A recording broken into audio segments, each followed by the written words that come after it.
Welcome to the League of Women Voters Candidate Forum. I'm Jane Freudenberger. I'm the co-president of the League of Women Voters of Bellingham-Whatcom County.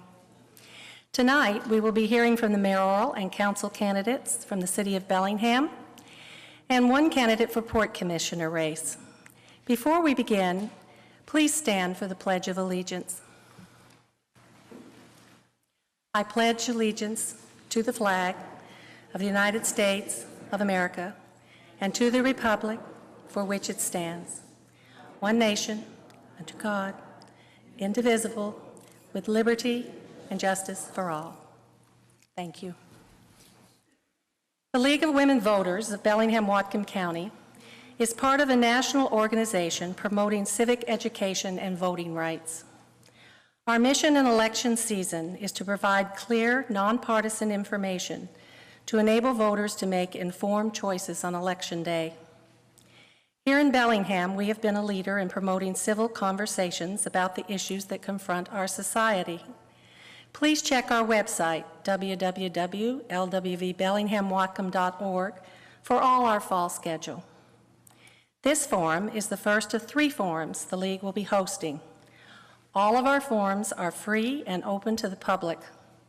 The other 2 are October 15th for the ballot initiatives and October 20th for the county races. All will be hosted here in the Municipal Court Building, and we want to thank the city for the use of the facility and for help with coordination and filming. We also wish to thank the many League members who are helping with the logistics of this meeting. This forum is a live broadcast and is also being streamed on the internet. This makes it particularly important that you make sure your cell phones are turned off.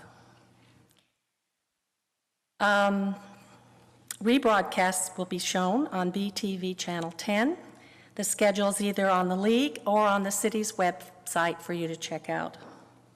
Content is solely owned by the League and cannot be used without our permission, and unauthorized taping by any device is prohibited.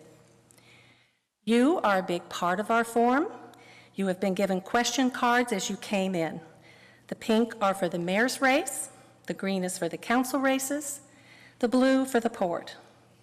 If you didn't receive any on entering, please raise your hand and the ushers will deliver some to you. Once written, the ushers will retrieve them. Questions will be screened, mostly for duplication. Please write legibly and make sure you write only 1 question per card.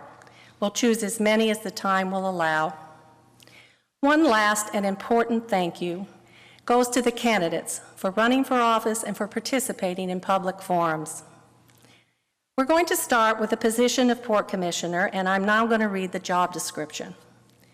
The Port of Bellingham is the one government entity whose focus is economic development and job production.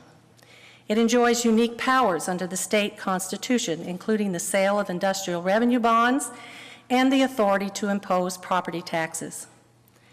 Our port district operates the Bellingham International Airport, marinas in Squalicum Harbor and Blaine, and it leases property and buildings near these facilities and also in Fairhaven.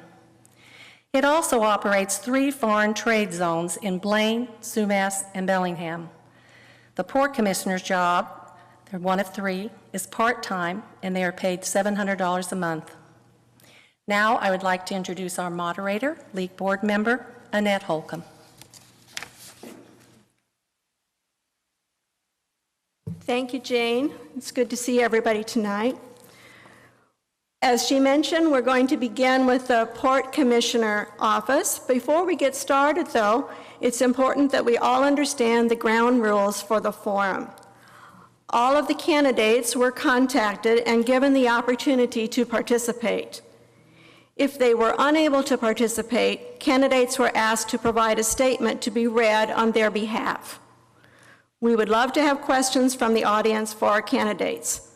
Tonight we have 3 volunteers, Jane Freudenberger, Kay Ingram, and Joe Collin, who will be screening questions for appropriateness, clarity, and to avoid duplication. Questions for the Port Commissioner candidates should be written on the blue cards, mayoral candidates on the pink, and council candidates on the green. These colors are important with the League. We will fit in as many questions as we have time for, and ushers are available to collect your questions. We have allotted 15 minutes for the Port Commissioner position and approximately 1 hour each for the mayor and the city council segments of the forum. Each candidate will present a 1-minute opening statement. Next, they will have the opportunity to ask their opponent 2 questions. Then the candidates will answer questions from the audience, limiting their response to 1 minute. Each candidate will finish with a 1-minute closing statement. Judy Corliss will be tracking the time. John and Margaret Wall will flash a yellow sign when there are 15 seconds left and a red sign to signal stop. Please indicate where you are so the candidates can see. Thank you. If a candidate continues to talk, a bell will be rung, and that means stop talking now. We ask the candidates to be respectful of the time limit so that we can air as many questions as possible. We'll now begin with the race for District 1 Port Commissioner seat between Jim Jorgensen and Michael J. Murphy. I'd like to invite Jim Jorgensen to come up to the podium now. Unfortunately, Mr. Murphy is not able to be with us this evening, and he did not provide a statement. Nevertheless, this is an important office, and we are pleased to have you with us, Mr. Jorgensen. Glad that you're here to answer our questions tonight. I hope so. Nice turnout. I don't see any real mad faces, so nobody's swinging an axe or a sword. You may now give your 1-minute opening statement. Okay. Well, I'm sorry that Mr. Murphy isn't here. Say that just off the cuff, so we could have discussed the issues. I've never met him, actually. Anyway, my name is Jim Jorgensen. I'm from Blaine, Washington, District 3. Been a port commissioner for 8 years, and I served as a teacher in Blaine for 30 years with science, and had great career there. I really enjoyed it, and it's been very much of a challenge to be a port commissioner, not only in the sense of keeping up with all of the things going on, you know, what the airport's doing and how it's growing, and things just are really seem to be blossoming. A well-run port just does not happen by, are you kidding me? Wow. It does not happen by accident. I think that's going to be the end of my time. I didn't know for sure when he wasn't here how the format was going to work. So I see that, and if you ring the bell, I can't hear it because I've got an ear infection. So you'll have to come up to me and go. Okay. We'll wave the card. Okay. Boy, that was short. Mr. Jorgensen, your first question, this is from the League. As the city of Bellingham is located between 2 mega centers, Vancouver, BC, and Seattle and Tacoma, and a growing number of Whatcom County residents now commute out of the county for employment, what will you do as Port Commissioner to address the increasing need for living wage employment in our community? I think it's safe to say the port has really worked hard to be a leader in economics. We still have some projects going on. We have new buildings being built. Contractors have been hired. And I think that that's a good sign of what's happening in that direction. And as far as jobs at the airport is growing. And as the airport grows, there's going to be an opportunity for more people to get work and have a place to go in the morning instead of just coffee. As far as the shipping terminal, we have great hopes for that. It's been really difficult to get a tenant to come in and decide that they want to ship product out of there, bring product there, and it requires a fair amount of work on the pier, and so it's a real challenge. The the economic issues with jobs, I'm not sure if I'm getting to the point of the question here. I'm thinking of too many things at once. But the economics of the leases that we have, you're going to ring the bell on me. You guys are laughing because you're next, see. No. Anyway, I'll just say that we do the best we can do to get job positions open for people to apply for. Thank you. And I want to add that you don't have to take a whole minute to answer. When you think you've answered the question, you can stop before Margaret holds up the red flag. I don't have to go for the red card. No, you don't. The next question. As the port is a county-wide taxing authority, how will you direct economic development to address the unique needs of the small cities and the rural areas as well as within the city of Bellingham? Well, that's a great question. We have a group that meets once a month called the Partnership for Small Cities, and it's a county-wide organization where the mayors, city managers, what have you, come to the meeting and talk about what they can do economically to get their community going. The port used to put in a $50,000, you might call it a donation, that cities could draw from to get economic projects going in their home cities, such as starting a road that was necessary to do, or a building, or what have you. And I can take credit for doubling that amount of money. Now there's $100,000 available. So small communities or even unincorporated areas can come in and get some money to do economic things. Okay, thank you. The next question. What is your vision of the future of Bellingham Airport? Ooh, boy, that's a good one, isn't it? Bellingham Airport, BIL, or call it what you like, but it's international airport, and it is growing, I've been told by a consultant, faster than any airport in the United States, certainly the fastest on the West Coast. And along with that growth comes problems, and also comes some real advantages, as we have more routes to fly. That's not routes, R-O-T-S, that's routes, is that correct? And we have more of those to fly, and hopefully we'll be going east to Denver and Salt Lake City. The growth of the airport it has to have a maximum. I'm not sure what that is. I'm not sure anybody is. But in order for it to keep operating, I think the Canadian traffic has made a big difference, no question about that. And when that dollar changes and the price of oil changes, I think you're still going to see people flying. I don't think people are going to all sit down and stay home. Okay, thank you. The next question. How will residents be appeased from the noise of more jets as the airport expands? That is a problem, and I'm sure it's a problem at most every airport in the United States that's of any size at all. What we've tried to do is have the pilots, when they take off or land, use different pathways so that it's not so noisy for certain neighborhoods. The direction of the wind blowing. If it's a northwest wind in the summertime, the sound's going to travel more towards downtown Bellingham. If it's the southeast wind in the wintertime, that makes a difference. So I guess something I could say about that may not sound very positive, but when people live in an area where there's an airport, I guess you kind of need to expect that kind of noise to happen. I always wondered how people could sleep when a train goes by. And I've asked my friends, and they say, never hear it. Are you kidding me? They said, no, really, you just get used to it. And hopefully that can happen. We're trying to mitigate the sound with not smaller, but with different aircraft that are less noisy on takeoff and landings, and hopefully that will solve some of the problem. Okay.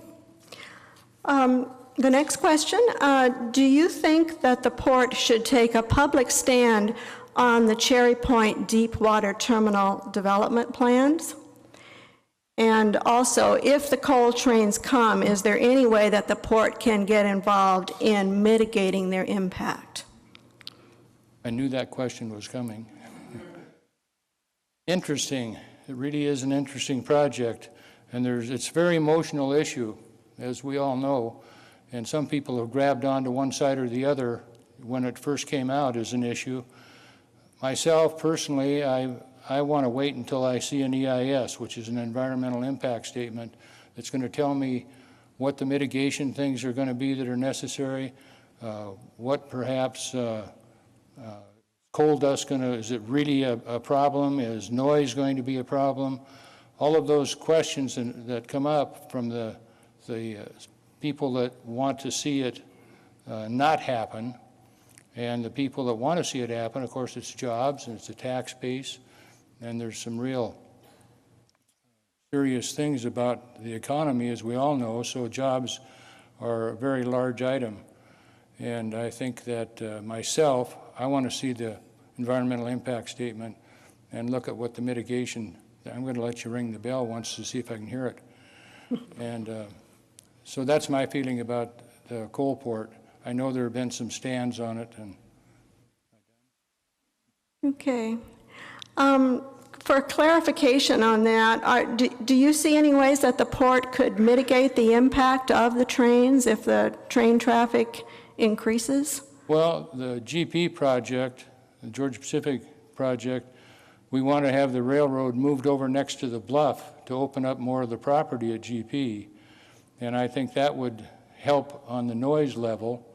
And I think that the port, after seeing the environmental impact statement, will take more of a stand. Right now, I think it'd be safe to say that we are kind of in the middle, for lack of a better term. Okay, thank you. And you lead into the next question that we wanted to ask regarding the next steps in the GP site cleanup. We were wondering, are there any improvements in the process of getting funding that you would like to pursue in the next few years so that the redevelopment and the cleanup can move ahead more quickly? Well, we are constantly after MOTCA monies from the state. That stands for Model Toxic Control Act, and that's funds that are put aside for cleanup, and we have lots of areas that we need to do that within the GP site. It's 137 acres that was given over to the port, and of course the idea when we took it, that meant we get to clean it up, which is lots of dollars. I think the, say that last part of the question again, I'm sorry, I lost track of it. I asked if there were some improvements in the process of doing the cleanup and getting the funding for it that you think should be improved. So we have to look for state monies and grants, and of course we have our own money. We have an insurance policy that covers cleanup if it gets way out of whack, which is quite likely that that could happen as years go. It's been 8 years since that project started. When I first became a commissioner, I thought, oh, gosh, maybe we're looking at 8-10 years, and now the numbers are, I really hate to tell you, but 30 to 50 to get cleanup done and development done, and I think the city probably can see the same. Okay, thank you. I think this will be the final question, and then we'll wrap up. There is an ongoing dispute about the rates charged to pleasure boaters and to fishermen in the harbor. Do you think that the new structure is fair, and why or why not? Well, I certainly feel it's fair. I'm not a member of the MAC, Marine Advisory Committee, but I attend all their meetings, and those are recreational boaters as well as commercial boaters. And we discussed it and talked about it, and it was quite a interesting discussion. But I think in the end that pretty much unanimous that because commercial fishermen try to make a living fishing, that it's only fair that they have some kind of a break on their moorage rate, and so they got about $1 a foot less than the recreational fishermen. And I was all for it. I think that most of them are hard workers, and you probably know commercial fishermen, and it's a real challenging position to have this day and age with the way the fish runs are, the predictions, you never know what's going to happen. So I think it was fair to the commercial crew. Yep. Okay, thank you. At this time, would you like to give us a 1-minute closing statement? Boy, that sure went fast last time. I'm sorry, that was kind of silly. Let me just say a couple of things about transportation. We have signed a 20-year lease with Alaska Ferry, which is a great asset to have here. We have Amtrak, which the port is responsible for the Amtrak station.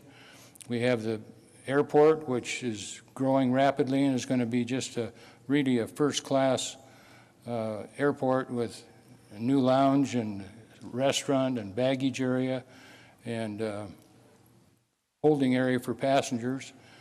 So transportation there is a key. And the thing about the transportation is all the economy and economic things that go with it.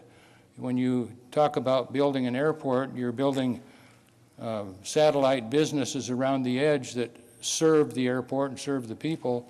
And so it makes it economically, I think, a good thing to do. I guess I'm out of time. Please join me in thanking Mr. Jorgensen for being with us tonight. And we thank you. Re-election. We thank you for your service. Our next section will focus on the Bellingham mayoral race. Please use the pink cards for your questions for the candidates. Our co-president, Jane Freudenberger, will give us some information regarding the office of the Bellingham mayor. The mayor. Bellingham City Charter establishes a council-mayor form of government. The mayor is the chief executive of the city, which provides a full range of services, including public safety, utilities, cultural and recreation activities, planning for economic development, streets and parking, and general administrative services. The mayor appoints a chief administrative officer and most department heads. The mayor presents the annual budget to the council, but the council sets the direction for the city. It is a 4-year term, and the salary is just over $126,000 a year. Thank you, Jane. It's my pleasure to introduce to you the candidates and invite Kelly Linville and Dan Pike to come to the podium, please.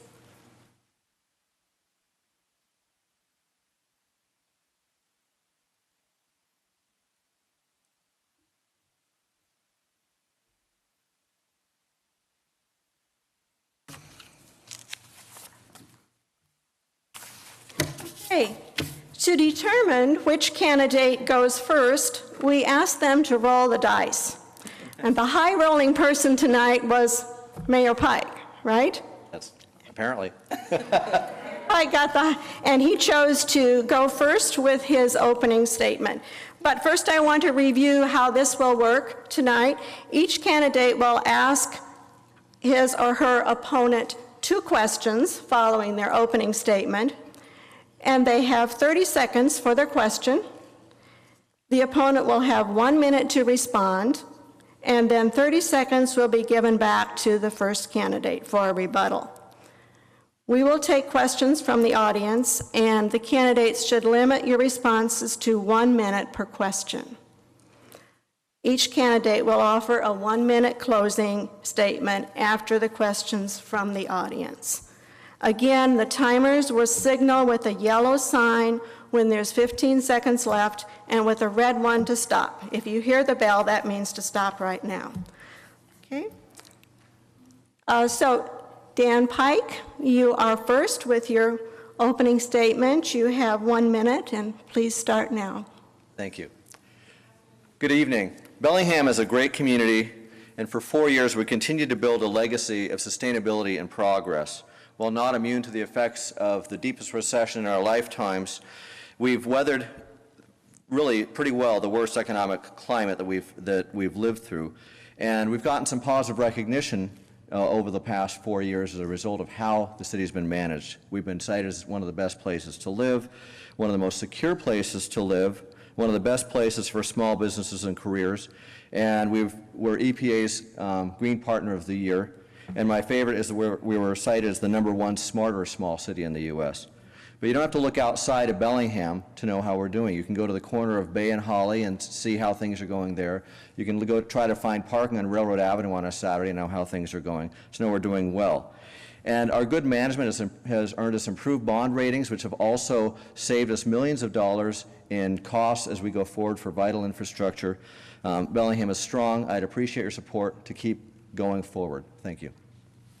Thank you. Kelly Linville, you have 1 minute to give your opening statement, starting now. Well, I am Kelly Linville, and I think that Mayor Pike has indicated all the reasons why all of us live here, and certainly indicated the reasons that I'd like to be the mayor of this city where I was born and raised. But I believe that this election is about bringing results to City Hall. We have many great things that are going on, but we have a drinking water source that is continuing to decline. We have jobs, an economy, high unemployment rate, and a waterfront that sits empty. And one of the things I'm really concerned about the waterfront is the fact that our sub-area plan has been sitting for a year without the public being able to get involved.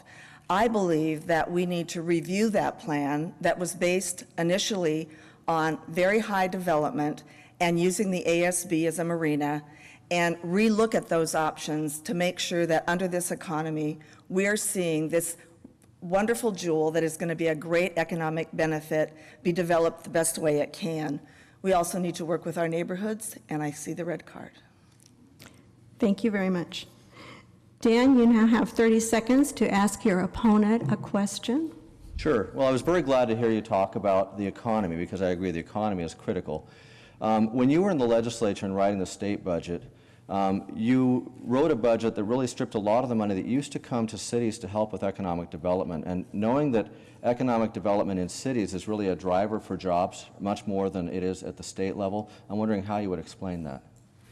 Well, first of all, when we did our budget, I wish I could have written it all, because I was the one that got the first money to the Small Business Association. I got funding for Tom Doerr's program, the Center for Economic Vitality, and I was a big supporter, especially of small business. But we opened up the way we developed the budget so that we let not 3 people sitting in a back room do the budget, but 3 committees do public hearings and give us input into what they thought. The people that gave recommendations on the General Government Committee, which I respect, said that when it came to feeding children or giving money for economic development, they chose to feed children. When it came to housing people, instead of giving money to economic development programs, they chose housing people. And I have to admit that when things can't wait, like hungry, unhoused, sick people, then sometimes you have to make those hard choices. And that's what we did in the legislature with a lot of consensus and common sense. You have 30 seconds to rebut or to amplify, if you'd like. Sure. Well, I guess my rebuttal would just focus on the fact that the state did still reserve economic development funds for the state where they are less productive, as opposed to providing a greater amount of funds for the cities where they really do a lot more work, and you can see that on the ground in our community. And so I think that the recovery was hampered in Bellingham and across the state by the lack of funding. That was the choice that was made in the budget writing. Okay. Kelly, you have 30 seconds to ask your opponent a question. We have very high utility rates in Bellingham, and they're probably going to go up higher. So the question I have for the mayor is, if we had an option to to expand our sewer treatment plant at Post Point that would save us $20 million, would have better economic development, environmental results, and keep utility payments lower, why did you not consider that option and allow an independent assessment so it could compete with the other options that were considered? Well, I'm glad you asked that question, because I'm familiar with the proposal you're talking about. We actually did review that proposal. The proponent that brought that forward made a number of mistakes. We've got some outstanding staff, and I know that you agree that we've got great staff at the city. Staff that are very competent at analyzing these proposals. The proponent made a couple of mistakes. One was that he failed to recognize that the 20 million of the upgrade that we are doing is something that would have to be done even if we did adopt his proposal, because we have aging infrastructure which is 20 years old. That's the end of the useful life cycle. The other is that our engineers analyzed it exhaustively, and we did review it, and it didn't work. It doesn't work for our system.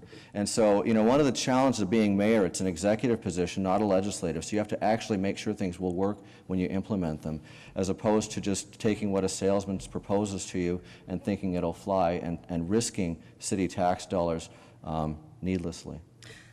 This particular proposal would be bondable by two separate companies, but companies do not bond processes that don't work.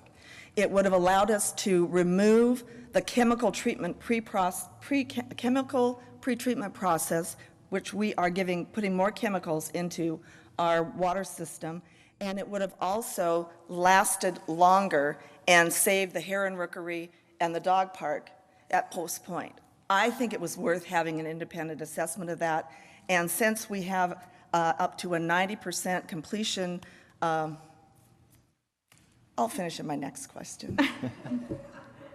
You're very good stopping. So, Dan, you have an opportunity for a second question now. You have 30 seconds. Yeah, I've had folks tell me that at some of your gatherings you have told people that we should be adding more traffic officers to our force. And so I just would like to ask you if you have an idea of how many officers you think we should be adding and what the cost would be, and then how you would plan, what you would cut, what services, what librarians, what parks workers you would cut to pay for those. First of all, I believe we should, that your own task force suggested hiring 6 more officers. I know you often say, well, we haven't cut any police officers. That's because we are notoriously understaffed. So I would say that public safety is one of the top priorities, and one of the bills that the governor signed for me was priorities of government, where you look at what can wait and what can't. Right now, potential investments in things that could wait until the economy gets better, like potential investments in open space and other things, may be able to wait, so we can make sure that the response time for our police officers is what our neighborhoods consider important.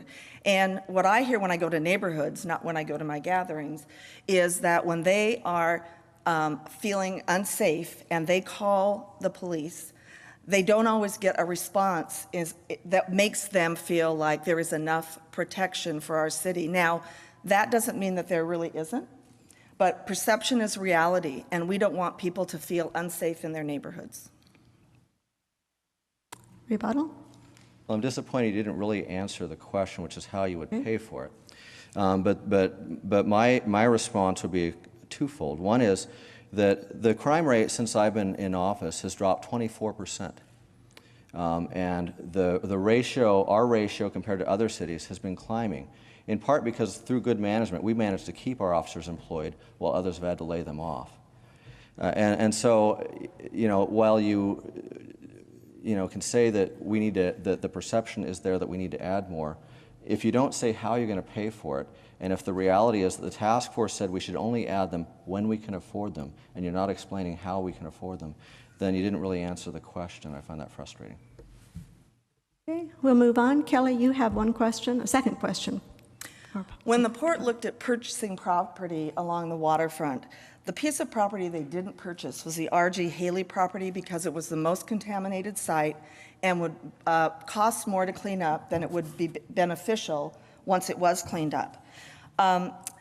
So the question I have for you is, because a smaller site in Anacortes costs $30 million to clean up with the same contaminants, why did you sign a contract with the seller of the property to take all the responsibility for cleanup onto the city of Bellingham? I believe polluters should pay. Well, there's a couple reasons. First of all, I'm very proud that we took control of that property, and I want to thank you for the Model Toxic Control Act that really made that work. For the current owner, or the previous owner, they would have had to fully pay out of their own pocket, and they were never going to do it. They were sitting on it for about 20 years already. And it's a critical part in the middle of all the waterfront redevelopment that damages the ability to develop everything else. We had it analyzed. None other than Ken Hertz, who besides being a mayor, former mayor, was also a very successful developer, said it would probably be the most valuable parcel on the waterfront once it gets cleaned up. We had analysis of the cleanup, and the cost range was between about $4 million and $7.5 or $8 million to clean up. Half of that cost will be covered by the state from the Model Toxic Control Act, and at the end of the day, when that cleanup is done, the property will be worth about $15 million. Otherwise, we would have been stuck with a new park that we're building, a new overwater walkway that we're planning, that would land with a toxic dump right next door, and that's unacceptable to this community. Well, what I'd say is, when you signed a contract to take the property over, you could have told the company to do the same thing the port did with GP. You have to have an insurance plan. We'll take the property, but you have to have an insurance plan that guarantees cleanup. The port would not buy this property because they estimated $7 to $10 million to clean it up and a $700,000 value for the property when it was cleaned up. We're looking at now at potential $30 million, and I guess the question I have to ask all of you is, where is that money going to come from? Okay, we have money questions as well. Your question. The first question, which I would like to ask, is from the League. Since the possibility of continued economic challenges face all levels of government, as mayor, how would you approach future budget issues that might face Bellingham? And since Dan began before, I would ask Kelly to respond to this first and limit your answer. 1 minute, please. Okay. Well, the government creates public sector jobs to take care of public services. It does not create private sector jobs, but what it can do to ensure that private entities feel Bellingham is a friendly place to do business while keeping our quality of life, those are equally important, is to invest in infrastructure. The mayor mentioned that we have a good bond rating. If we have a good bond rating, we also have a water main that's going to Wade King Elementary School that is not adequate to protect us in the case of a fire, not even with the water tower that they put in. We have a lot of projects like that where we could invest in infrastructure. We could put the construction industry, which is 40% affected by the economy, back to work. We could also do projects that would make our waterfront and other areas that we want development project ready, so that when somebody had a good idea, we could evaluate it to see if it was the kind of industry we wanted, and then we would have something that wouldn't take them a long time to build. Dan, should I repeat the question? Yeah, if you would repeat it, I would appreciate that. Since the possibility of continued economic challenges face all levels of government, as mayor, how would you approach future budget issues that might face Bellingham? Well, first, what I wouldn't do is recklessly use our bonding capacity, because the reason we've got the bond rating we do is because we've been very careful about how we use it. If we abuse it, we risk that, and it'll cost all of us more to manage everything we're doing. What I would do is I would continue doing what I have been doing, which is prudently pay close attention to where we're at financially, and to make sure that we keep steering towards a sustainable course. I delivered a balanced budget in the black this year at a time when the state has another $1.4 billion shortfall. The feds are trillions in the red. Seattle's laying off 112 FTEs, and we're going well. We've had expansions. We've had a rebirth of the Lakeway shopping area. We've had expansions at Heath Techna, Costco, Blue Sea Systems, and Boundary Bay. We've got index sensors coming to town. We're doing things now to help our economy expand. And I think we need to be very judicious in how we approach things moving forward, but I think staying the course is really what we need to be doing. Okay. Second question, and Dan, I will ask you to answer this one first. The mayor of Bellingham is the city's chief executive officer. He or she is a manager of people and resources. Please describe your management experience and your management philosophy. Sure. Well, I've got both experience and training in management. I've got my bachelor's is in planning, in urban and regional planning, but my master's degree is in public administration from the Kennedy School at Harvard. I managed a $500 million project for the state DOT for about 6 years, and then I managed, I was the transportation director for the Skagit Council of Governments for another 5 years after that.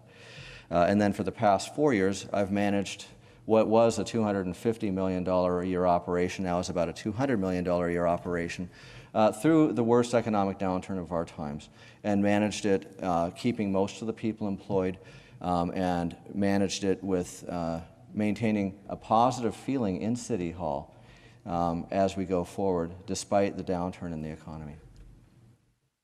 Kelly, would you like me to repeat the question? No. Okay. When I was in the legislature, I was not just writing letters back home to people, asking them or telling them what was going on. I was the chair of committees that had multi-billion-dollar budgets, committees that had more staff to manage than the mayor has to manage in his department heads. I think it's very important to have a very clear direction for the employees that you're going to manage, so when there's hard decisions to get made, those employees are part of the decisions and understand that when hard choices have to be made, like all the members of our caucus did when they cut $5 billion out of the budget, the first year I was Ways and Means Chair, that there's a rhyme and a reason for why things happen, and when people don't perform their duties, they have a chance to get better. I've been endorsed by the city employees, ATU, the police officers, the managers and supervisors, or the supervisors and professional staff, not because I promised them anything as far as negotiations go, which I also know how to do, but they want a new boss. Okay, thank you. The next question, Kelly will answer this first, please. What will be the problems and costs needed to respond to the new problem in Lake Whatcom, which is the invasion of aquatic species? Well, first of all, for the last 4 years, the water quality in the lake has degraded, and I have been very concerned about that because of my involvement with that issue before. I was chair of a multi-state environmental committee where we dealt with invasive species, all different kinds, in the Great Lakes, many different places, and prevention is really the only way to eradicate an invasive species. You can't let, especially watercraft, come from someplace else to the lake without being inspected, because if you do that and the boat has been someplace else, it will bring things with us in its systems. So I don't know, I have to admit, I thought maybe the city was already doing that, but invasive species can potentially be billions of dollars if they get into your water system, which they did in the Great Lakes. And so I just read about it in the newspaper, so this is something that I'm going to have to explore more, but I'm very familiar with the various ways that you deal with invasive species. So basically it would be catching them before they're entering the lake. Well, I mean, if they're here now, it's a bigger, more expensive problem than preventing, so we certainly have to start preventing. And then we're going to have to deal with this specific species that's taken hold. Thank you. Well, as we become aware of the problem, we have been addressing it. I would remind the audience that the city controls about 8% of the lake, so it's a problem that really needs a lot of assistance from DNR and cooperation from DNR, from the county, from the Lake Water and Sewer District, all of whom have indicated that they have their attention on this now, and we're working cooperatively with them. And in fact, we just adopted some standards for how we deal with float planes, which are a specifically challenging problem. Where the float plane owner we were challenging, we were saying, we don't want you coming here without some very stringent requirements, has agreed to actually haul out at the airport before he comes back to the lake if he goes someplace else, and undertake specific tasks to clean up his pontoons so he doesn't cause a problem. But as far as boats, the problem is we do need to get a coordinated approach. We're working on that, but the county has access points as well as the city having access points, and Sudden Valley, which is its own sort of semi-community, has its own, so we're working together. Okay, thank you. The next question is regarding the coal trains, and I would like you, Mr. Pike, to answer this first. There are many pros and cons that have been discussed regarding the coal trains. Most of these are cons, which the questioner lists, causing traffic delays, including fire engines and medical emergency ambulances, for example. This could endanger life and property. How can this be addressed? Well, I think one of the unusual opportunities in this case is that we can address train movements through the environmental impact statement process, which is unusual. But the problem is the proponents have been advocating for a very narrowly scoped EIS.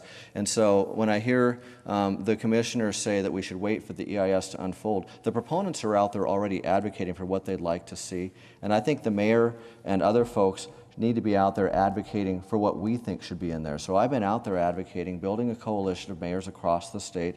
I've started reaching north into Canada and talking about what needs to be looked at: public safety, environmental issues that are not just localized but regional, statewide, and beyond.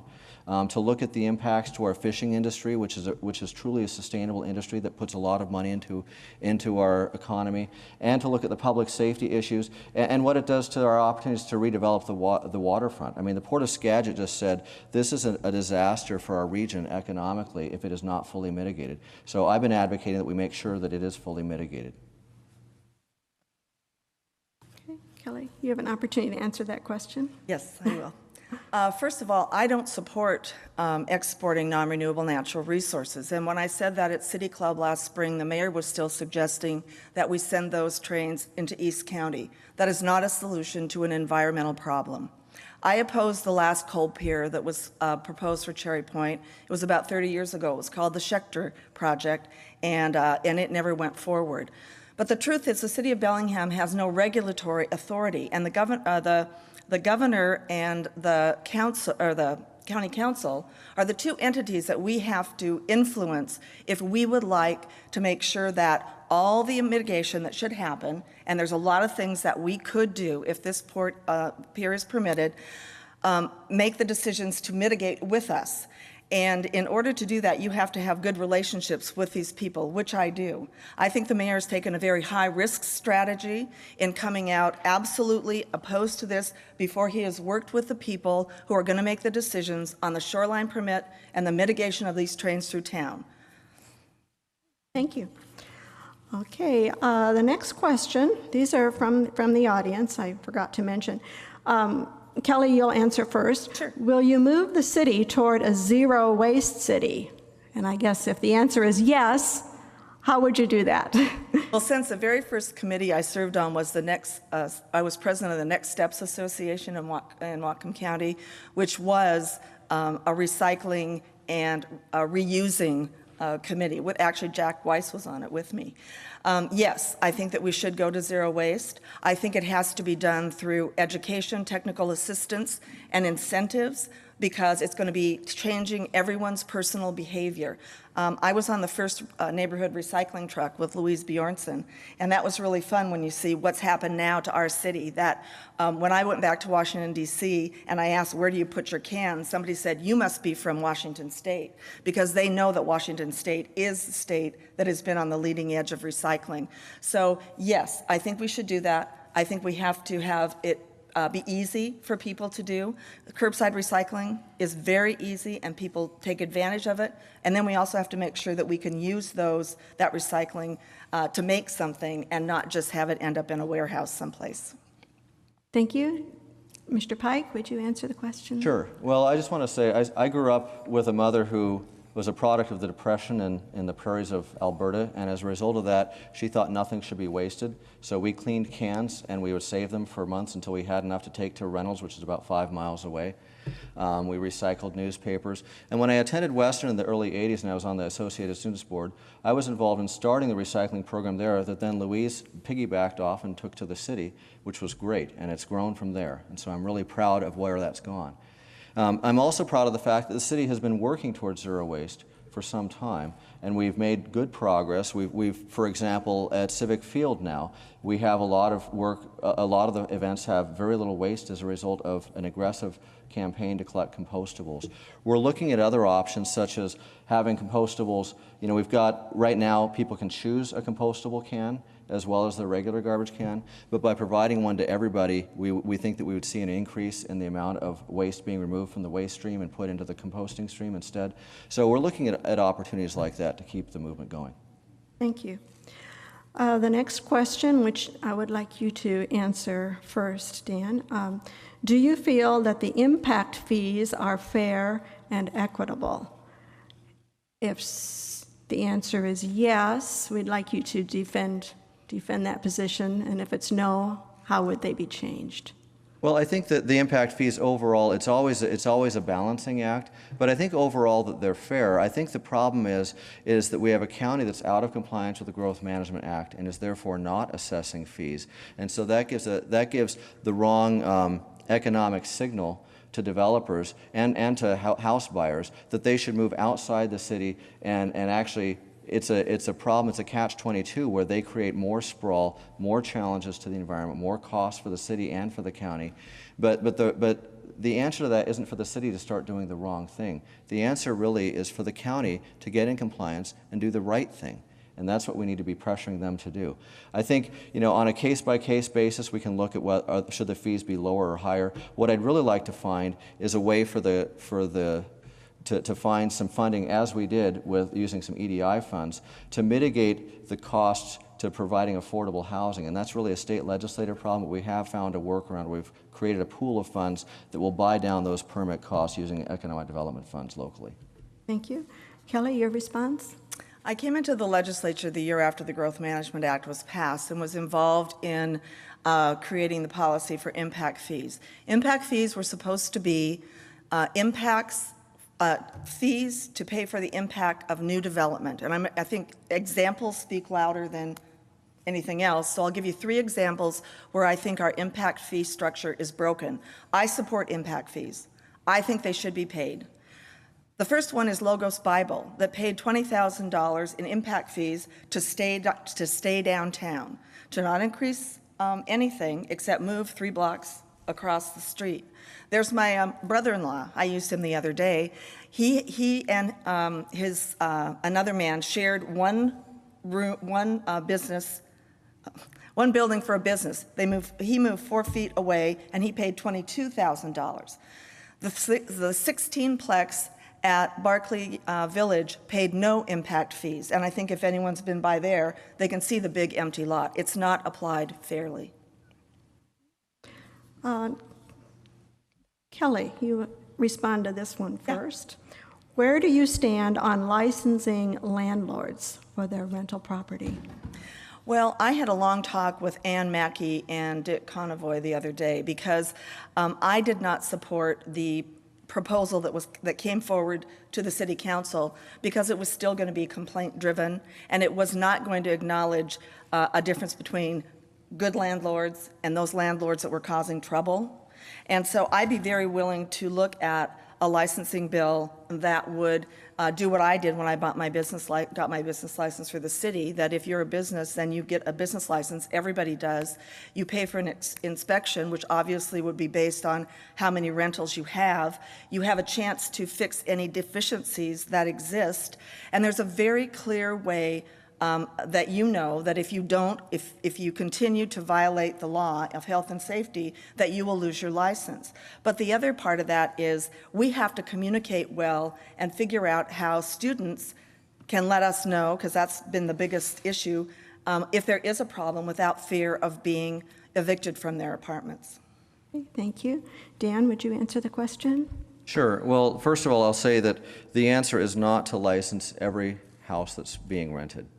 Our building official used to have to deal with that in Puyallup, and he said that 90% of their costs involved were just trying to figure out who owned houses. And at a time when a lot of people can't sell their house because of the economic environment we're in, and yet they have to take a job in Seattle or Portland or someplace else, there's a lot of houses that are out there being rented that there's no way to know who owns them unless complaints are provided. I do support looking at licensing for large landlords, so people that have maybe 10 or more units, and let's see how that works first before we move into trying to regulate every individual property owner. But the other thing is that the city has put on its website education to try to help renters understand what their rights are, because really a problem is more of people not reporting, as Kelly said. People need to report the problem before we can fix it. We've ramped up code enforcement, and that's the solution. Okay, thank you. The next question is, again, wanting to understand more about your management style. For Dan to answer first, what demands the most time in the mayor's schedule, and how are you prepared to meet that requirement? You know, lately it's been budget. There's actually a lot of things. Meeting with executive staff to try to talk about the different problems that they're facing, to try to understand how they can meet budget challenges at a time when, you know, even as city revenues are increasing 2 or 3%, the net effect is that we have to do 4 or 5% cuts when you take into account the escalation of healthcare costs and other costs, so that we're in an ongoing cycle of, even in better times, which we're in better times now than we were 3 years ago, of trying to figure out how do we manage all the departments, maintain core capacities, also maintain our relationships with the nonprofit sector that really provides the underpinnings for a lot of what makes this community good. How do we do all of that in a declining revenue environment? And so it takes a lot of time to think about all the different ways that we might look to address those problems, maintaining those services at a more efficient, with a more efficient model. Thank you. Kelly, would you answer the question? Yes. I believe that the job of the mayor is first an administrative job. It's a job that requires you to manage the staff and the budget of the city.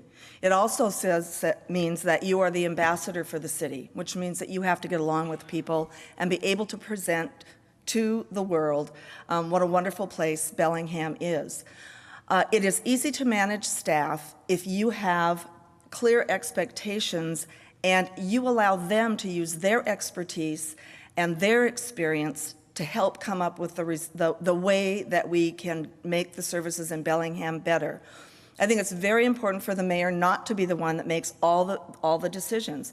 Policy decisions and ultimate budget decisions belong to the city council.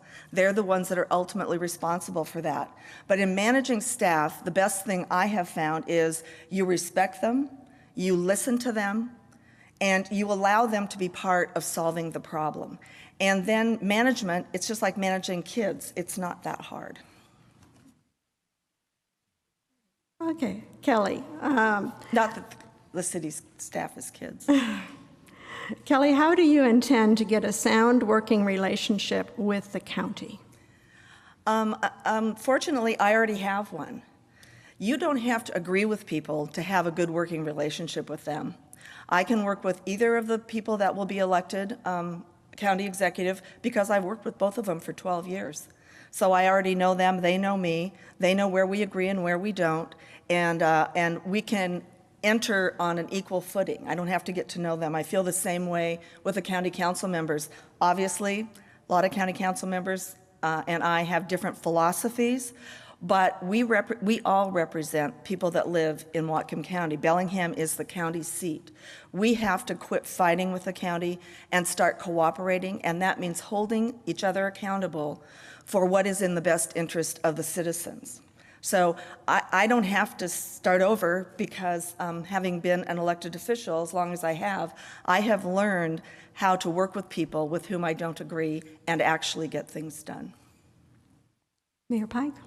I think I've got a good record of getting things done, working with folks when we're pulling in a common direction.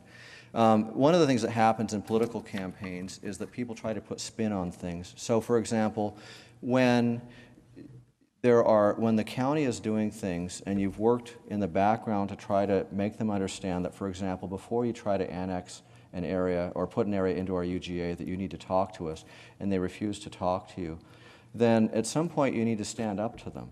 And that's my job. It's my job to stand up for Bellingham. And I will continue doing that as long as I'm in this office. Now, many times we've worked very well together. I mean, Pete and I worked on getting those EDI funds I talked about that have enabled low-income housing to be built, putting people in the construction sector back to work. But at the same time, the county has also enabled inappropriate development in the watershed that threatens the water that Kelly is trying to figure out how to save. And I've been working on that for 4 years with some success. But we can't sit idly by while the county is doing things that damage us. And so I will stand up for Bellingham. The next question is related to the GP site. The progress seems to be slow in that area. The city is responsible for developing roads and access to the areas that will be redeveloped. So what is your vision on the project, and how do you see us getting there in these tough economic times? And Mayor Pike, you're first. Sure. Well, first of all, I'll say that I think Charlie Sheldon is a breath of fresh air compared to the prior director. He's very pragmatic. He's looking at trying to get things done.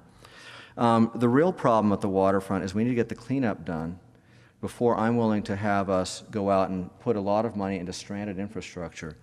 The environmental director for the port arrived in 1994, and I was told by a former port employee that at that time the cleanup was 2 years out, and it's been 2 years out ever since. The problem with this whole project and the lack of progress that we've seen is that until the cleanup gets done, nothing else matters. You're not going to have people putting millions of dollars into private investment without getting the cleanup done first. Now, I can say there's good news. The cleanup is now supposed to start happening this coming spring. I think that's partly because the city put our foot down and said, we will not build infrastructure until we know when the cleanup will happen. Okay. Kelly, your response to that question? Well, that's interesting, because I think that there was some announcement that we were going to build some infrastructure on Central Avenue before any cleanup started. What I believe is that we have focused on, the mayor when he was first elected, focused on the street grids before we even had a public process on what the redevelopment of the waterfront was going to look like. There was a $400,000 study done. When GP would have taken down some of those brick structures around the equipment, the city would not give them the permits. Now, we as taxpayers will be paying at least $400,000 to take down buildings that GP would have taken down for free. The sooner we start the public process, which could have started a year ago with the Planning Commission, so everyone has their chance to say what they think, the sooner we will be able to make any kind of decisions on the waterfront. Cleanup has to happen first. I know that because I've been supporting the cleanup funds. But we don't have to wait until cleanup is done to let the public have their opportunity to say, what do they want the waterfront to be? As a follow-up to that, and for clarification, where are we in approving the master plan for the development? Could you clarify that? Sure. We're actually getting pretty close. The port and the city have agreed on a number of issues, and I think that the master plan is going to be delivered to the commission and to the Planning Commission sometime in the next couple of months. It's an interesting process because when I'm told that we haven't had any process, and yet I saw the Waterfront Advisory Group, I saw the Waterfront Futures Group before that. I've seen a lot of work by a lot of folks that the city continues to honor as we go forward. And so that has been contentious because the port has not always supported the vision that the city had. If people recall, a couple of years ago, I had some meetings at Market Depot Square where hundreds of people turned out and basically let the port know that no, their vision was not the community vision. And out of that, we've had some change in administration. Okay, I'll stop. Okay, thank you. Since I invited that, would you like to say more on the Yes, subject? I would. Yeah. We have had a lot of visioning, and we have had a lot of community discussions. But until the Planning Commission starts their official process, everything is just what people believe they want. We have to have an official process where people that are responsible for making recommendations to the City Council and to the mayor start their job. And they could start that before cleanup, and they could start that according to the Public Development Authority members. They could have started that a year ago, and these are the people that have been working on this. I don't see why we can't talk in an organized, official fashion about how to start our waterfront redevelopment. We need to do that now. Okay, the next question. I think it's Kelly's turn to go first. Yeah. Many residents were dissatisfied with the process involved with purchasing Chuckanut Ridge property. Can you give your view about this process? Yes, I think it would be very easy to identify how Chuckanut Ridge should have been purchased if that was the desire of the city council. First, we should have had two independent appraisals. We used the appraisal that was from 2010, and that was used by the bank. I really prefer using an independent appraisal to make sure the citizens are getting the best price on the property. There was nobody else standing in line to buy it. So then we had time to have the recommendations on spending Greenways money go through the Greenways Commission or Committee and through the Parks Commission. And they would look at what their intention was, how it changed the parity in the park open space per capita in Bellingham, and then they would have made a recommendation to the city council, and the city council would have had a public hearing. I don't think any of that would have been hard. There was no rush. We were told we had to do it so the bank's third quarter statement would look better. I don't do things because the bank needs to do them. I do them because they would be good for the citizens. Thank you. Mayor Pike? Well, I also do things because they're good for citizens, and I am very proud that after 25 years of contention in this community, the citizens now own that parcel, and we'll have a conversation about how to retire the last $3.2 million of the debt, which is something the city is holding for the next 6 years. To address the appraisal process, we followed a process that's not uncommon for us, which is we had a recent appraisal. We've got folks at the city that manage buying property all the time. They reviewed the appraisal, they looked at it exhaustively. They determined that it was within, that the price was fair, that it was towards the low end of the appraisal range. Because it had aged a bit, we knocked the price down further. We got it for $1 million less than it was appraised at in 1995. We got it for $3.5 million less than the bank paid for it at auction. We got it for $3.7 million less than the assessed valuation, which was less than a year old, which is still less than a year old today.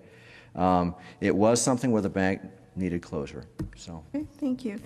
This question is truly, this is a factual question, and I'm just going to ask you, Mayor Pike, to respond to it briefly. Is there an architectural model with the vision of what the waterfront will be? Can we see that picture? Does that exist? You know, there have been different architectural drawings done by the Public Development Authority, by the port, and by the city. So I would say there is no one model that exists. Okay. How would one find those different ones? Well, they'd all be public records. So, you know, you could come, the port actually maintains a website where they've got ties to a lot of waterfront stuff, as does the city. The PDA, I would just contact Jim Long and ask him about it. He's the executive director. Okay, thank you. And you're first on this next question, which is good news, I think. Compared to other cities on Puget Sound, Bellingham seems to be doing okay financially. Why? Well, according to, there's a number of reasons for that. One of my favorite reasons that I've heard is when we went down to Standard & Poor's for our bond analysis, and they cited administration as a key in their decision to give us an upgrade. And I think that the folks that work in the finance department, the executive team, and the members of the staff who are consulted for ideas on how to save money and have provided ideas on how we can do things more efficiently, have enabled us to weather this storm much better than a lot of communities. The other thing is that David Webster and John Carter and myself all saw fairly early on that this was going to be a protracted downturn, and that to deal with that, we couldn't just treat it like it was a short-term dip. What we needed to do was take tough decisions early. So we didn't do things like furloughs, which have not worked well other places, and don't generally work well in a downturn like this, but instead made sure that we made the painful cuts early because they flow forward and put us in a better position now. Thank you. Kelly, would you respond to that question? Yes. One of the things that I'm concerned about, because I saw it happen at the state level too, is assuming that you can use reserves to maintain services over time when it's a change in the economic level, not just a little dip. And for 3 years, that's what the city of Bellingham did, without a real public priorities of government, without any citizen input in evaluating if we make this choice or that choice. The mayor has just said that the bond rating is good, and it is, and we should all be happy for that.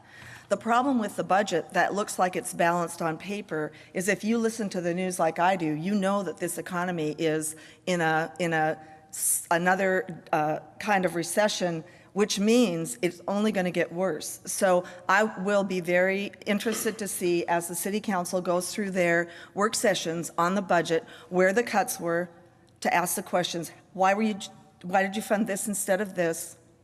And make sure that we used a process that's fair. The next question from a member of the audience is just for Kelly. Yay! Repeatedly, people tell me that they like you, but they think Dan Pike does a better job. How can you demonstrate decisiveness instead of just being liked? Well, if anybody wants to ask Olympic Pipeline, who I stood toe-to-toe with when we had the pipeline explosion in Bellingham, if they think I'm just nice, ask Harriet Spinell, who was listening to the conversation in her office because we accidentally left the speaker on in the negotiating room. And she came over because she thought maybe I might need help. And she got in the door and she figured out, no, Kelly's got it under control. You do not have to say no to $5 billion worth of cuts. I mean, to say yes to $5 billion worth of cuts without being tough. You don't represent a district like I did that is the most politically divided district in the state, because you don't get to go with your friends or go with your enemies. You have to find out what to do that's good for the citizens that you represent. That means you have to be tough, firm in your principles, and I have a very strong record of getting things done for the people that I represented, and I will stand on it. Okay, thank you. The last question is, why do you think you'd make a better mayor? And I'll let Dan answer that first. Well, I guess, I would start by saying that the best predictor of future outcomes is the past. And over the past 4 years, we did, in fact, dip into our reserves in a planned way. The first year we took $3 million out. The second year we took $1 million. This year it's going to be less than $500,000. It's going to get very close, perhaps, to being in the black. And going forward, we're going to be in the black. And that's because I manage the city with firmness, with a clarity of vision towards the bottom line, knowing that sometimes it made me unpopular. It made me unpopular with the city's unions when I said, the choice that we have is for you to give up an ongoing 3% raise in a zero inflation environment, or I'm going to have to lay some people off because I have to make things balance. I stood up to various interests for the good of the city and for the good of the city's bottom line. And I have done that. I've shown that I will do that. And so you've got that experience with me. Thank you. Kelly, would you respond to that question? Yes, I will. Well, I was born and raised here, and that wouldn't have been very important if all I'd done is been born and raised here. But I have been involved in this community extensively before, during, and since I was elected a legislator. I have represented the interest of this community for 17 years in a very tough environment.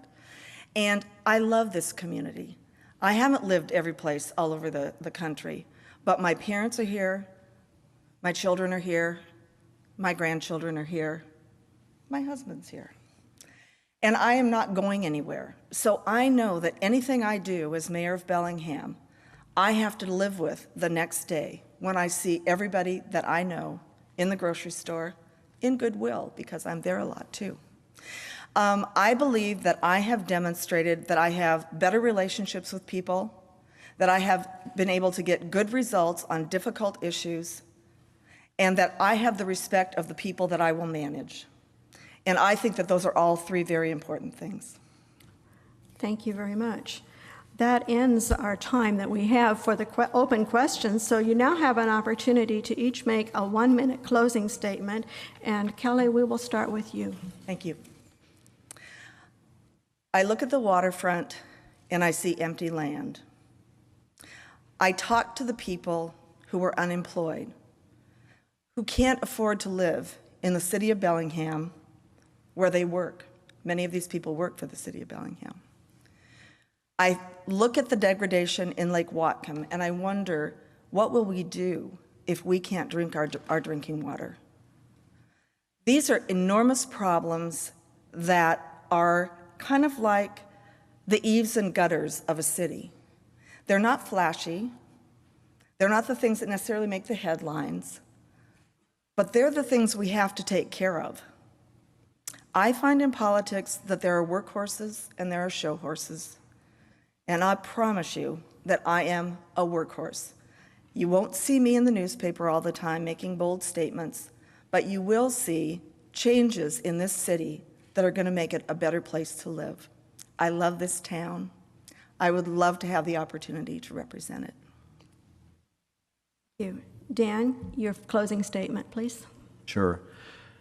You know, I have the love of a community that you have when you have a frame of reference. I have lived other places. I moved here in 1982. I had to leave, like many people, to find work and then to go to school. I came back because this is the place that was home from the day I first got here. So I don't know how long you have to be here before it's acceptable that it's your home. But to me, this is my home. And I am very committed to making this the best place it can be. And for the past 4 years, I've demonstrated that commitment, not just by doing things that got attention in terms of, you know, major improvements, but also in terms of things that don't get attention. People don't know when you're doing your job well, when you're in this job. And so the fact that we've got a balanced budget and people don't recognize the importance of that. The fact that my opponent doesn't recognize that we operate under a priorities of government now. We call it our legacies and strategic commitments. It was adopted July 13th, 2009. I've got a copy if she'd like it. That's what's helped drive us to a successful outcome in the past few years. Thank you. Please join me in thanking Kelly Linville and Dan Pike. And thank you. Well, thanks, everybody. We'll now begin with the City Council segment of the forum. Our co-president, Jane Freudenberger, will give some information regarding the office of Bellingham City Council.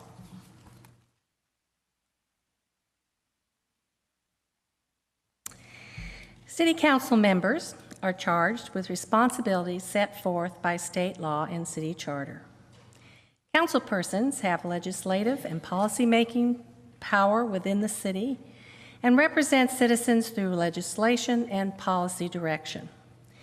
They anticipate and target issues that affect the community, set community direction and goals for the future, provide a policy framework for municipal operations and services, and serve on standing committees. City Council members serve part-time with a salary of $20,784 a year.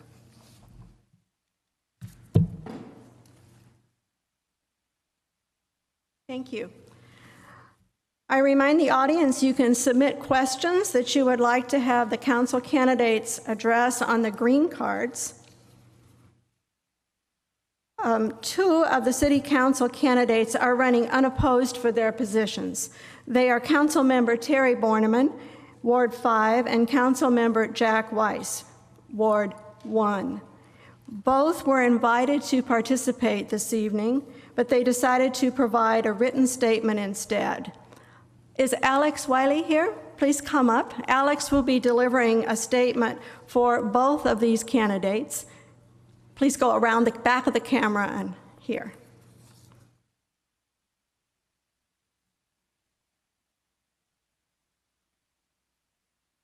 I'll start with Jack in Ward 1. He says, I would like to thank the League of Women Voters for organizing and hosting this forum and providing me the opportunity to have this statement read in my absence. During my first term, I have been an active leader in many city programs and initiatives. I am currently the chair of the Planning and Community Development Committee. I am also a board member on the Whatcom Transportation Authority. I have extensive experience on the issues facing waterfront redevelopment and citywide transportation, and I advocate for accurately reflecting community input on these issues. I would like to highlight a few of the 2,500 votes I have made in the past 3.5 years that I am proud of. I worked with a council majority to expand our BTV 10 coverage of council meetings, thereby increasing city government transparency to the community. I led the effort to establish input on transportation planning. Establish a transportation commission as a means for citizen input to transportation planning. I authored a compromise to the big box ordinance amendments that was acceptable to all sides. I joined the council majority. I supported removing the 1,800 unit Kitech development proposal and the subsequent focus on proper infill for our growth management goals. I instigated the approval of bike lanes for Northwest and Elm Streets to better promote the city's alternative transportation goals. And recently, I have called for a higher degree of scrutiny in the financing plan for the Chuckanet Ridge purchase. These are just some examples of many issues, programs, and projects that I have led, opposed, or participated in. I look forward to 4 more years. I'll continue focusing on proper land use and transportation planning, working with my colleagues and the community to strengthen our response to the lake and to help business development while protecting our community and neighborhood values. My name is Jack Weiss, and I ask for your vote in November. So next is Terry Borneman's statement, Ward 5. I would like to thank the League of Women Voters for making this forum possible. I would also like to thank Alexandra Wiley for, for filling in for me tonight since I am unable to attend due to conflicting work responsibilities this evening. Over the past 12 years that I have served on the City Council, I have watched Bellingham transform from a mill town to a world-class city. Despite hard economic times here in Bellingham and for the whole of our country, Bellingham continues to make the top 10 lists of best cities in category after category. We have become a regional center for arts, music, and sustainability. As your representative, I promise to continue to work to make Bellingham a national leader in sustainability, to continue to work to protect the character of our unique neighborhoods, to work with business and property owners in our downtown to identify and eliminate barriers to continue growth and development in the downtown, and to continue to provide a voice for the parts of our community least able to speak for themselves in city government. Protecting and improving the water quality of the Lake Whatcom Reservoir continues to be a challenge, but it is a resource vital to our community. We need to continue to do what we can to limit new growth in the watershed while searching for ways to improve our stormwater filtration processes. Reconnecting our historic waterfront with our downtown is moving closer to a reality. We need to keep working with the port to bring the job and housing potential into fruition and to give our citizens a new expanded access to Bellingham Bay. Thank you for your continued support over my past 3 terms, and I look forward to working with you all over the next 4 years. Thank you very much, Alex. Now I invite the candidates for the at-large council position to come to the podium. We will follow the same format and ground rules as we did for the mayoral candidates portion of the program.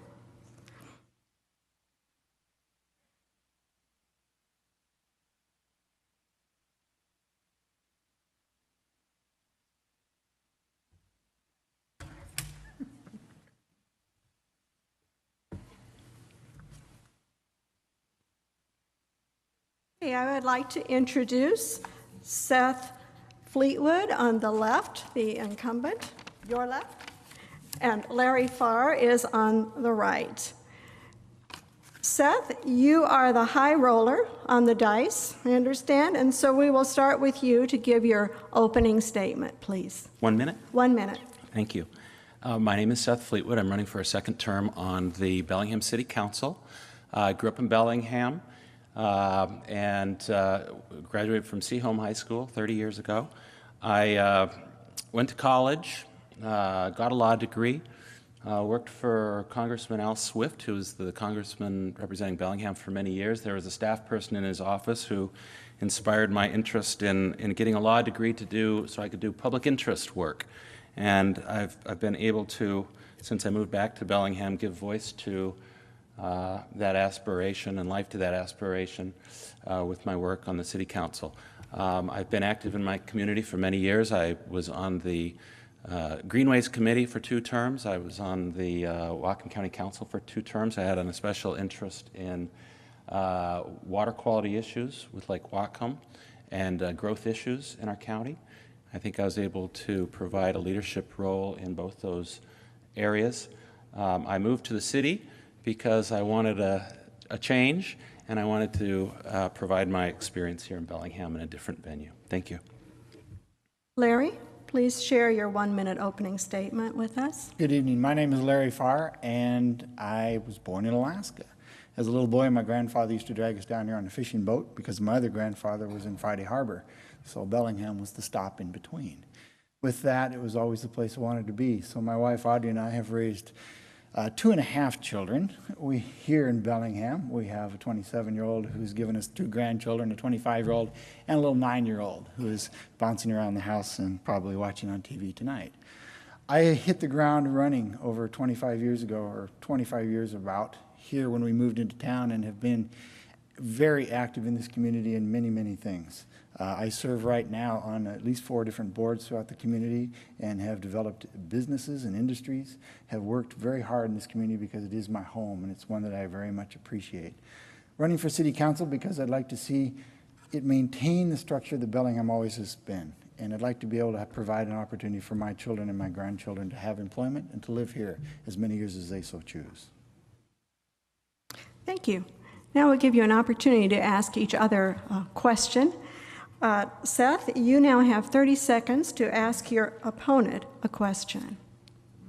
Okay, well, being the good lawyer, I know that I'm supposed to ask good leading questions when I know the answer and I can score a point, but I'm not going to do that. Would you please speak a little bit louder? Somebody's indicated they're having trouble hearing from the back. How's that? Is that better? It was Larry. Larry needs to adjust your mic, please. So my question is going to be sort of a softball because one area where I think I could learn more, quite frankly, and am very interested, relates to parking. And so this is a softball for you, so I can learn some things. But how, in your view, can we solve the, what is, in your view, the parking problem, and how can we solve the parking problem in Bellingham and Fairhaven? I served for 10 years as the chair of the Downtown Parking Commission, which led into what is now the transportation body. That's where the softball comes from. 2 separate issues, totally. Fairhaven. Wow, we love the folks in Fairhaven, and they love the community as it sits right now. Fairhaven has changed, though. There's a lot of residents living down there now, so they have a more different feel for parking. City of Bellingham in the downtown core has always had a challenge with parking because at certain times of the day in certain areas, there's no place to park, which is true. Dan Pike mentioned on Saturday mornings, try to find a spot on railroad. It's a challenge. But 3 or 4 blocks down, you will find available parking. I don't know how we go about fixing that unless we really do want to put in another parking garage, and we've slated that a number of times a possibility. Jumping back to Fairhaven for the yellow card. Fairhaven is an interesting place. One of the things that they've been adamant about is not having meters put in down there. And there's not a lot of parking controls. The streets are narrow, it's a walking area, and the red card has stopped, so we'll try to figure that out. So, Seth, do you want to add your suggestions or rebut his comments? You have 30 seconds. No. Okay. So, Larry, do you have a question for Seth? 30 seconds to ask him a question, please. Having served on the county council, I respect you tremendously for your relationship that you've had with those people. One of the things I wanted to ask you was specifically what have you done as your position here in the city council when you came in 2 years ago to try to build better relationships within the county? Because I think that's a piece that everyone would like to hear about. What can we do to have a better relationship with the county? And you, having been a county council person, seems like an ideal circumstance or position to do that. Softball. Thank you. I haven't started sweating yet, but I will, I'm sure. I already have really good relationships with people in the county. I was on the Whatcom County Council for 2 terms, 8 years, and got to know, I won't begin to say all the staff, there's 800 plus or so, but I know all of the council members. I have good relations with people of the whole variety of political persuasions, and I get along with them well. So the question was premised on what am I going to do to establish those relationships, and I would submit that I already have them. I can call up any one of them and sit down, and hopefully at some point in my second term I'll have an opportunity to maybe broker some problems that I can see coming. Okay, Larry, you have 30 seconds. Would you like to add your own idea? Just a comment is I would hope that the problems and difficulties we've been having the last 2 years, 3 or 4 years, you sitting on both sides of that, it'd be nice to have some better relationship with the county. And should you win this election, I hope that you will really push that a little bit harder than you have the last 2 years. Okay, thanks. Seth, you have another question, if you would like to ask it. How about water rates? The Watershed Advisory Board has observed that we have insufficient money to address the water quality problems in Lake Whatcom. And their unanimous recommendation is to increase the water rates to bring in additional $2 or $3 million a year to go towards a whole variety of problems, but they could include re-stimulating the acquisition program or stormwater program. Do you think you would be inclined as a city council member to support that water rate increase? Not initially, and the reason is right now the city's going through the process of going to a metered system. In the past, it's been a $55 rate. I love the $55 rate, and yet I used to live right on the edge of town out on Marine Drive, and my neighbors paid $110. It was twice the rate being outside of town. There's an inequity there in what's going on. So the city, under the state rules, is moving toward a metered system, and that is starting to filtrate across the city where we actually get an accurate reading about what people are using and what their flow is and how that's being managed. Taking that, I'd rather see how those numbers turn out to see what is generated on the basis of the current costs, understanding the current economy being down, and then taking a look at what we need to do with current existing dollars that are coming in. I know there's 2 sections within the my water bill that I get that go to certain specific areas. As a city council person, I think one of the things is establishing the proper ordinances to make sure, and the rules, that those monies are being used correctly as we attain them now. Seth, would you like to have a rebuttal? Well, I guess my rebuttal would be that I've spent much of this year working on a draft ordinance, which I hope to put forward for public consideration sometime in the future, hopefully in the near future. Probably after a cost-benefit analysis, which is presently being worked on, is complete. I guess the one criticism of that analysis is that the water rate is a surcharge that is for water protections, quite regardless of whether or not it's metered. So I think there's a case that can be made for it, whether we're metered or not. Thank you. Larry, you have 30 seconds to ask your opponent a second question. You sat for many months on a program called CHAT that has to do with housing. There's a county housing authority group committee that came together for hundreds, if not thousands of hours, it seemed like, I'm sure.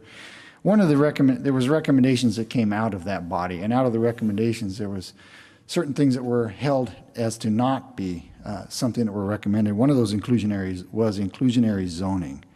My question to you is, where do you stand on inclusionary zoning? And if you're in favor of it, how do we pay for it?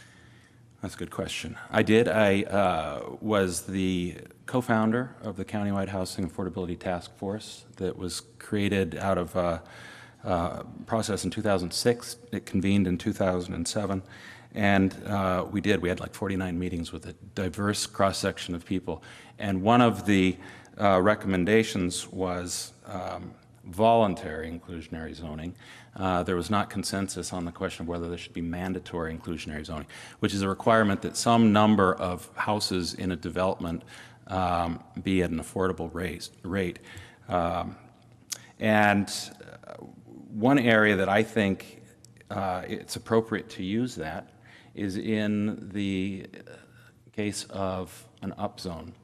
So when we bring in a new area of town and a private developer benefits from that dramatically increased value in their property because of a public government action, that it's appropriate to utilize IZ in that particular circumstance.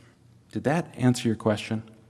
Well, it's a difficult topic to say the least, and this is my rebuttal, unless you want me to wait, tell you. That's the way it works. It's an interesting discussion, to say the least. Inclusionary zoning has lots of implications across the board.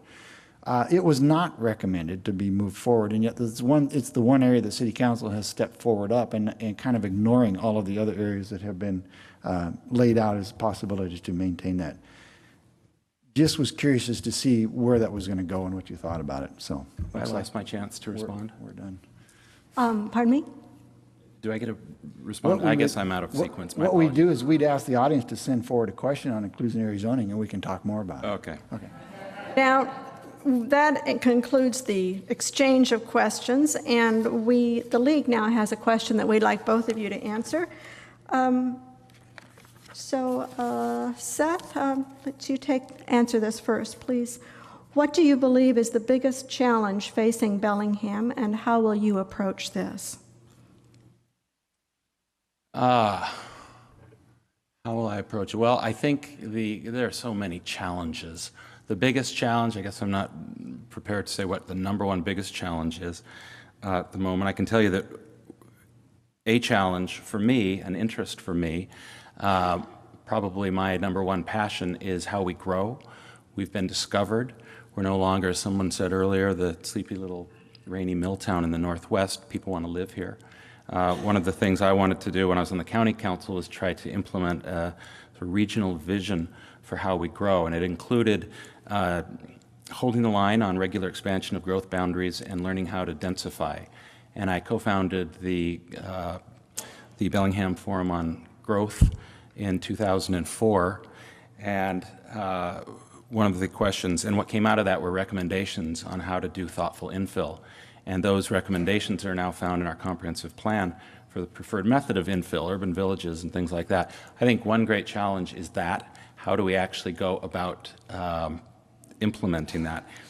And we're doing it. Thank you. I'm sorry, time is up for that question. You do have one minute to respond to these questions. Larry, what do you believe is the biggest challenge facing Bellingham, and how will you approach that?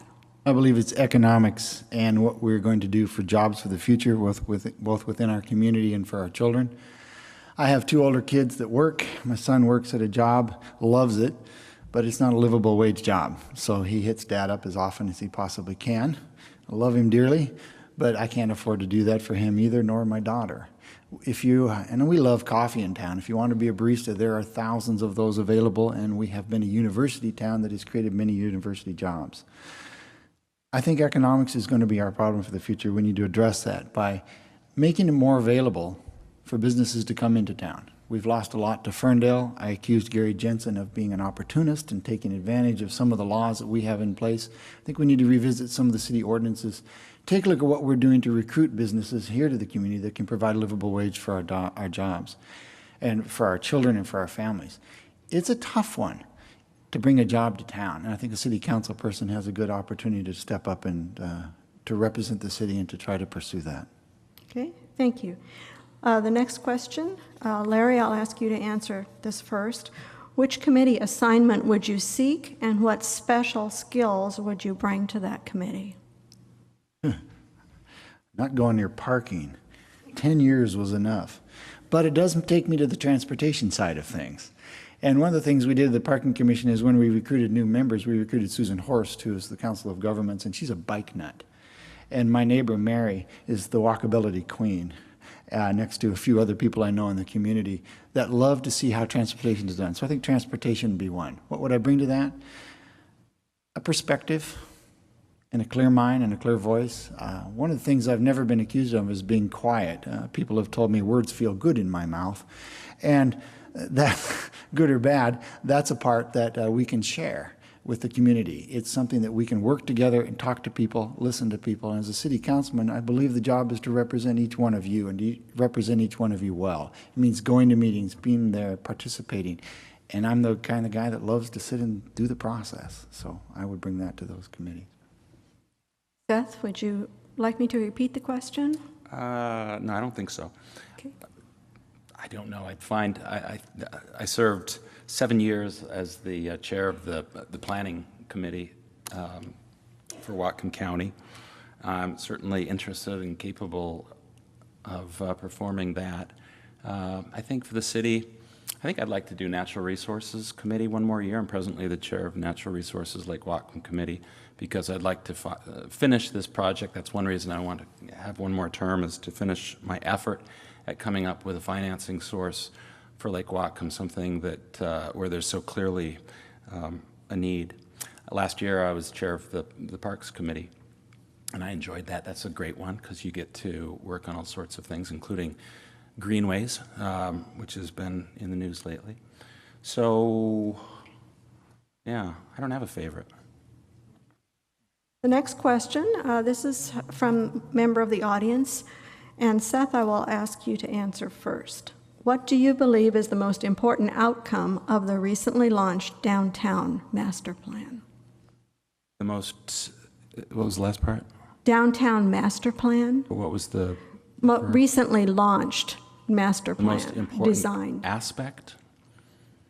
Important outcome. Oh, outcome. What do you want to accomplish by that? That's a good question. We've just begun what is going to be a very robust public process, updating the downtown master plan. I'm actually extremely enthused about that outcome. I guess what I hope comes from that is, among other things, a set of zoning recommendations that gives life to the vision that I suspect which is going to come out of that, which is just a lively, lively place where there are all sorts of opportunities for people to intermix and mingle on many different levels.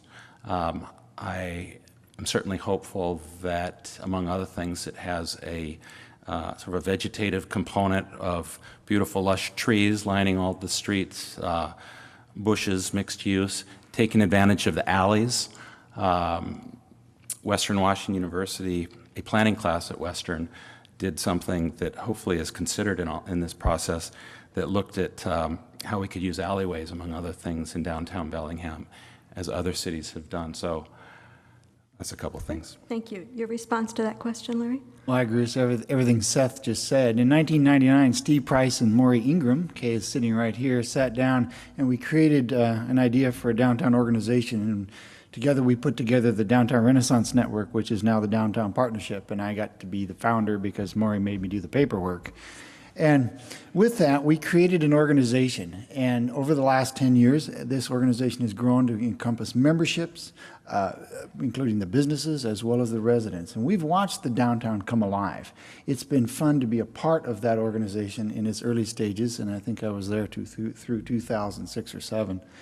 And out of the master plan, what we envisioned years ago is starting to happen. And as the master plan starts to come together more and more, we will have a vibrant downtown, more alive, as you described, more active, with residents living together in a tight community where they can work together and play together and enjoy life. And it also has to have an economic driver that goes along with that. So we can't shortchange the businesses as we go through the planning process. Thank you. The next question, Larry, do you agree with the ban on the big box issue? Why or why not? The big box issue came out at the time in a certain area over certain venues, stores were looking to expand in a specific area. It was a moratorium set out to limit the space and the time, or the space on the buildings. I disagreed with it at the time, and I still disagree with that in those areas. Bellingham is unique, and we have an area called Guide Meridian that is pretty much from the freeway north to Walmart, an area that is non-residential but is a commercial area. I believe that in our community we have areas that are incredibly great. Hinton's shoe stores downtown, and those areas that there should be smaller venues. But I also see an opportunity, both fiscally as well as for the residents of the town, to have an opportunity to go to a super Walmart, to go to a Costco if they should so choose, and we have areas designated for those. So I am opposed to that. Seth? I would just take exception with the premise of the question, which is that we banned them. We didn't do that. We contained it. And we contained it within a very large footprint, within a certain area of town, We're welcoming of those big boxes in those locations, and there's room for growth within that footprint, but it's not going to spread all over town. So I just want to clarify. We didn't ban it, we limited it. Seth, the next question is, please explain your view of the costs and benefits of the two Lake Whatcom pollution control measures, the source control or do not pollute efforts, and the treatment measures to clear the runoff water, in other words. That smells like Marion Bedell. Well, it's a little vague. I'm not entirely sure where I'm to go with that, but I'll try to express my view on Lake Whatcom. What we've needed to do, and many people have been aware of this for a long time, is we need to create a full protection program for Lake Whatcom. We've begun that process. We've taken many steps, many measures in the last 8 years to do that and to begin building that. And I won't even go through the litany of things that have happened in the last 8 years. But it's clearly not enough. We need to continue to do that. I think a lot of the low-hanging fruit has been picked. The things that we're going to do now for further protections, I think, are going to be politically tougher, and they're going to require more money. That's why it might not be politically popular for me to stand up during a campaign season and express my support for a water rate increase, but I guess that's what I've just done. But I think that's where leadership is found. Thank you. Larry, would you respond to that question? Sure. Outside of the initial increase that Seth just referred to, I would agree with what he said and take it again to the statement of saying Lake Whatcom is our water reservoir. We need to do everything possible we can to maintain that source as a viable, healthy source for the community. That's a lot of steps, and I'll defer to his expertise of sitting on the commission for the last couple of years, what he's done. It's an area that we need to just continue to maneuver every single area we can to make sure that we have that secure for the future of our children and our lives. Say that. Okay. The next question, Larry. Bellingham recently scored very low for walkability. How will you increase walkability citywide for all neighborhoods? Well, there's lots of ways to answer that. As we look at our urban village concept that is being done throughout the community, as we look at the neighborhood plans, at the Puget neighborhood last week, we talked and looked at the map of the specific areas that are being done to the walking component of the transportation plan. We looked at barriers. There's been surveys done that had over 700 different responses given back to it. What we need to do is to continue to encourage people to walk, to give them opportunities to walk, to provide housing in areas that are tighter together so that people can walk and commute. There's lots of, the list is endless of what we can do to do that. But our community has come a long ways in the last few years. It's been really interesting to watch the Transportation Committee take on the component, and I'm going to get a red card, so I'll say that walkability is an incredible thing. I don't have campaign buttons that say walkability, but there's somebody coming up who does. Seth, your response? Walkability is huge. It's something that the City of Bellingham is very committed to implementing. They've done a lot of work in recent years towards that end. I think you do it by good planning. You do it by implementing things like neighborhood urban villages that encourage density. You do it by putting resources to these efforts, including, and I was proud to support 1 year ago, the Transportation Benefit District that passed by the people of Bellingham that generates significant money, a portion of which is going to go towards alternative forms of transportation, pedestrian, bike paths, etc. So hopefully in the future we'll see an increase in that proliferation. Thank you. The last audience question that we have time for tonight is, where do you stand on licensing landlords and rentals? And Seth, would you respond to that first, please. Yeah, I was one of the council members who voted against landlord licensing. Some citizens came forward who had done a very thoughtful job in putting together some proposals in that regard. And at the end of the day, although I respected what they did, at the end of the day, I just wasn't persuaded. The fundamental reasons that I didn't support landlord licensing, and I might support a different version of it in the future, but what came forward concerned me for a couple of reasons. One, I observed that it was overly broad. It struck me that there was recognition by all that the bad apples, as we referred to it, were few.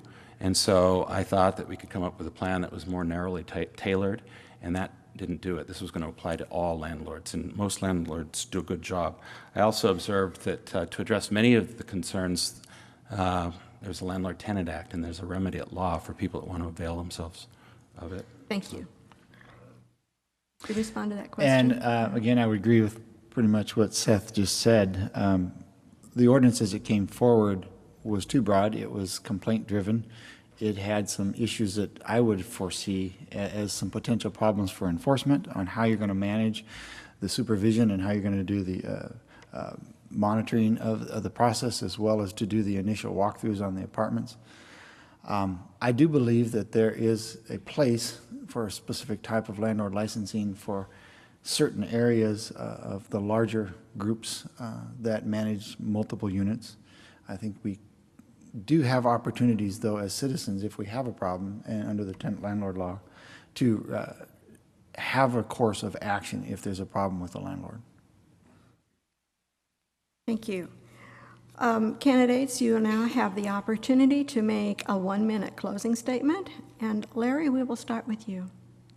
Sure. I'm running because I actually believe that every citizen has a voice in our community. And one of the things that I know about myself and those who know me is you'll see me all over town all the time doing lots of activities. And one of the things I've learned to do in all the years of service throughout the community is to listen, and to listen well. I believe a city council person should be accessible. They should be well prepared. They should know what's going on in the community and in the local neighborhood association. And the at-large position is uniquely that way because we don't have one ward to represent. It's citywide. That creates its own dilemma for the individual to try to make sure that you're available. I believe that I can step up and do that role, and that is what I would plan. I'm an incredibly good leader. I serve for 18 of the 20 years of Royal Family Kids Camp as their director. I've served on the American Red Cross board. I'm on the Hospice House board. I helped develop the Hospice House program going on. And I'm excited to take some of the leadership that I've been doing in all these committee works for many years into the city council office. Thank you. Your closing statement, Seth? Well, I'm an incredibly experienced leader, too, just a little bit better. And no, I'm kidding. I'm joking. Larry, I've come to quite like Larry. Talk about our beards now. Yes, I know. I, too, regard myself as experienced. I think I've been responsive to my constituents in this community. I think I'm a good fit for Bellingham. I've given voice to concerns and aspirations of what I believe are certainly a majority of citizens in Bellingham. I'd be honored with your vote for one more term. Thank you. Thank you very much. And please join me in thanking Seth Fleetwood and Larry Farr for being here tonight. Okay, I'd like to invite the candidates for City Council Ward 3, Barry Buchanan and Kathy Lehman, please.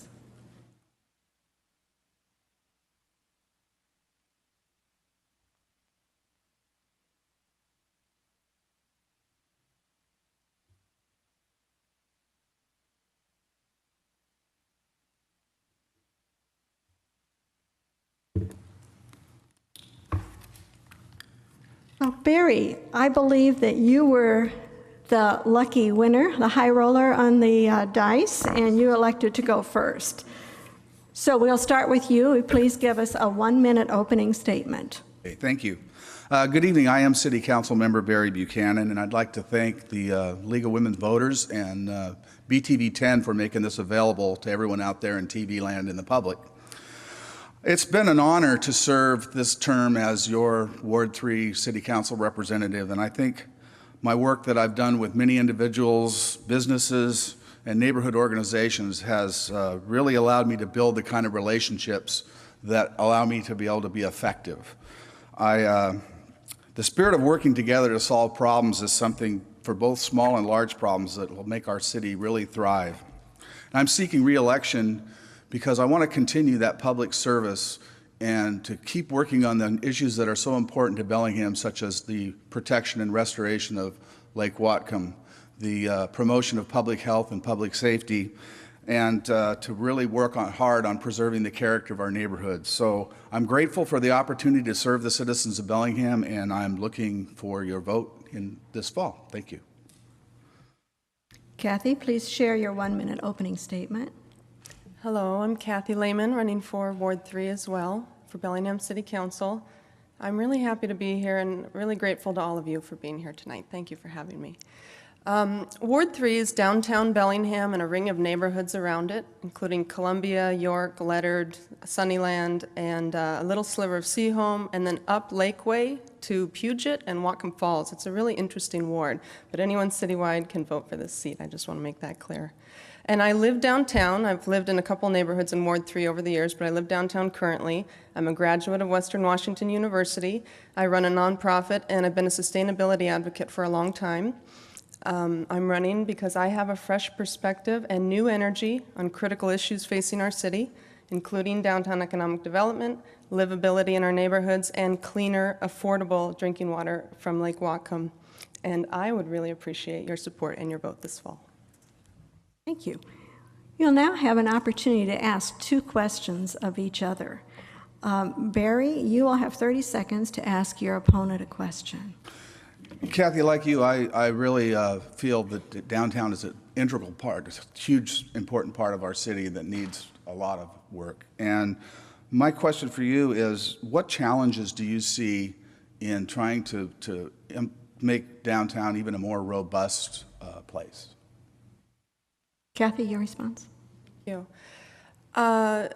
Right now, we've got a lot going on with downtown that creates an inverse relationship with what we want to happen. It's too expensive to do the right thing downtown, and it's cheaper to do it elsewhere. That's the fundamental problem that we've got going on.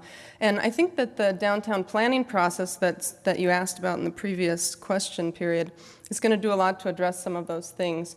And we've got a great public development authority that's also working on them. But I want to see us really actively talk about accommodating residential development downtown and making that possible. We could be doing infill downtown before looking at our neighborhoods. It makes a lot more sense. It's already an urban village. It's everyone's urban village. It's already extremely walkable. And we should be recruiting businesses into downtown. In fact, I talked to a lot of business owners who say they're downtown because it's such a vital, vibrant area, and it could be even more so. One example is Logos Bible Software, located downtown, stayed there even though it was expensive to stay when they expanded, because it's so great for them to attract and retain high-quality employees for their business. Do you have a rebuttal or? I think all the things you said are really important. One thing that I'm very cognizant of is that the survey that was done in 2010 indicated that almost 80% of those asked did not feel comfortable with the safety at night downtown. So what I feel is really important is that we have a program to get more police officers on the street, and I'm working on one for next year's budget that could get us a couple more police officers. So I'm really want to see us add that to our plan. Thank you. Kathy, you now have 30 seconds to ask your opponent a question. Okay, thank you. Barry, at the Puget neighborhood meeting that we were both at last week, we talked about running. You said you were running again because I don't feel the work is done. In my conversations over the last 9 months running, I've asked a lot of people, what does Barry stand for and what has he done? And I have not gotten an answer. And I want to know from you, what specific outcomes have your 4 years resulted in for the citizens of Bellingham, and why don't your constituents seem to know about them? Well, The first thing that I can speak to is I was responsible for, and I brought forward the Capital Facilities Task Force. It was my initiative to reform that group and to get them working hard on finding solutions to, our capital problems. I brought forward the initiative for the city to include an economic development chapter in the comprehensive plan update as we go through that. I instituted the policy work group that is now, it's a co-committee with the Whatcom County Council to work on the Whatcom Medic 1 issue to try to resolve all the issues that we have between Whatcom County and Bellingham. So those are three big things that I've done. I was instrumental in forming of the Lake Whatcom Policy Work Group that now is an entity between the county, the city, and the Lake Whatcom Water and Sewer District. Do you have a rebuttal, Kathy? Yeah. I think I just want to say that if elected, I wouldn't just be someone who serves on committees. I would be working for you every day and every night for my 4 years. It wouldn't just be a nodding head. And I'm really committed to working for results, tangible results that people can see. One program that resulted from my work in our community was the Green Power Community Challenge, where Bellingham became the #1 green power community in the country. I think that's just an example of the kind of work that I can do for you. Thank you. Barry, you now have 30 seconds to ask your opponent a second question.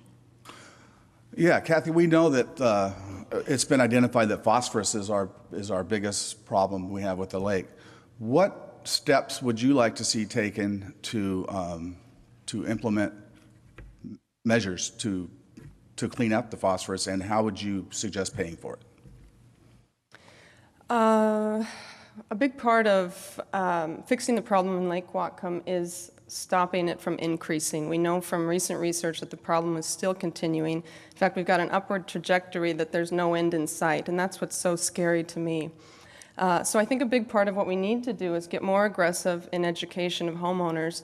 I've made one campaign promise this season, and it is to go to all 6,500 homes in the Lake Whatcom watershed and talk to owners of those residences about what they can do to reduce their impact on the lake. If I'm elected, I will do that.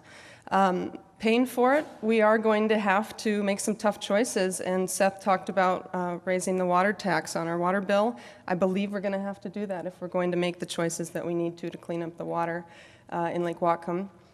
And working with the county is going to be extremely critical. Someone mentioned earlier too, I think, Dan, that 8% of the lake is in the city. I think 3% of the land actually is in the city. So I'm not quite sure where the disparity is between those numbers, but there's a lot of work to do. Thank you. Do you have a rebuttal? I think the acquisition fee is key, but we have to also, if we increase that acquisition fee, we have to be mindful that we need to allocate some of that money towards programs on the ground as well as just acquisition, because it's going to take a multi-effort to get this lake cleaned up. And the education program is important because that's source control, and that's teaching people that live in the watershed to be responsible on how they live on their property and the things that they put in the lake. Thank you. Kathy, you have another question that you'd like to direct to your opponent. You have 30 seconds. Okay, thank you. Barry, why did you vote against the Fountain District Urban Village Plan, which came to council after a thorough public process and being vetted by the affected neighborhoods? My problem with the Fountain Urban Village Plan was the removal of on-street parking. I felt that had not been discussed with the neighborhoods and the businesses that were associated, and it was evident in talking to those folks along there that they had not been contacted. They had not been able to participate in the public process. So the impact that would have had on several of those businesses is going to be tough. And so we have to be mindful when we remove parking from on street that we're doing it in a way that accommodates businesses, the homeowners, and any form of multimodal transportation that's going to go through there. If we're going to put bike lanes in and remove parking, then we have to do it responsibly. Do you have a rebuttal, Kathy? Yeah, if that's the case, that businesses or residences weren't contacted through that public process, that's not okay. So I'm glad to know that if that's true. I did find out, doorbelling that area, that all of the residences I talked to along there said they were in support of removing on-street parking and did want bike lanes. So I have a hard time believing that that wasn't an inclusive process, but I'd like to learn more. Thank you. Okay, thank you. We will now start with a question and answer section of our forum. The first question is from the League of Women Voters, and I'm going to ask Barry to respond first. What do you believe is the biggest challenge facing Bellingham, and how will you approach this?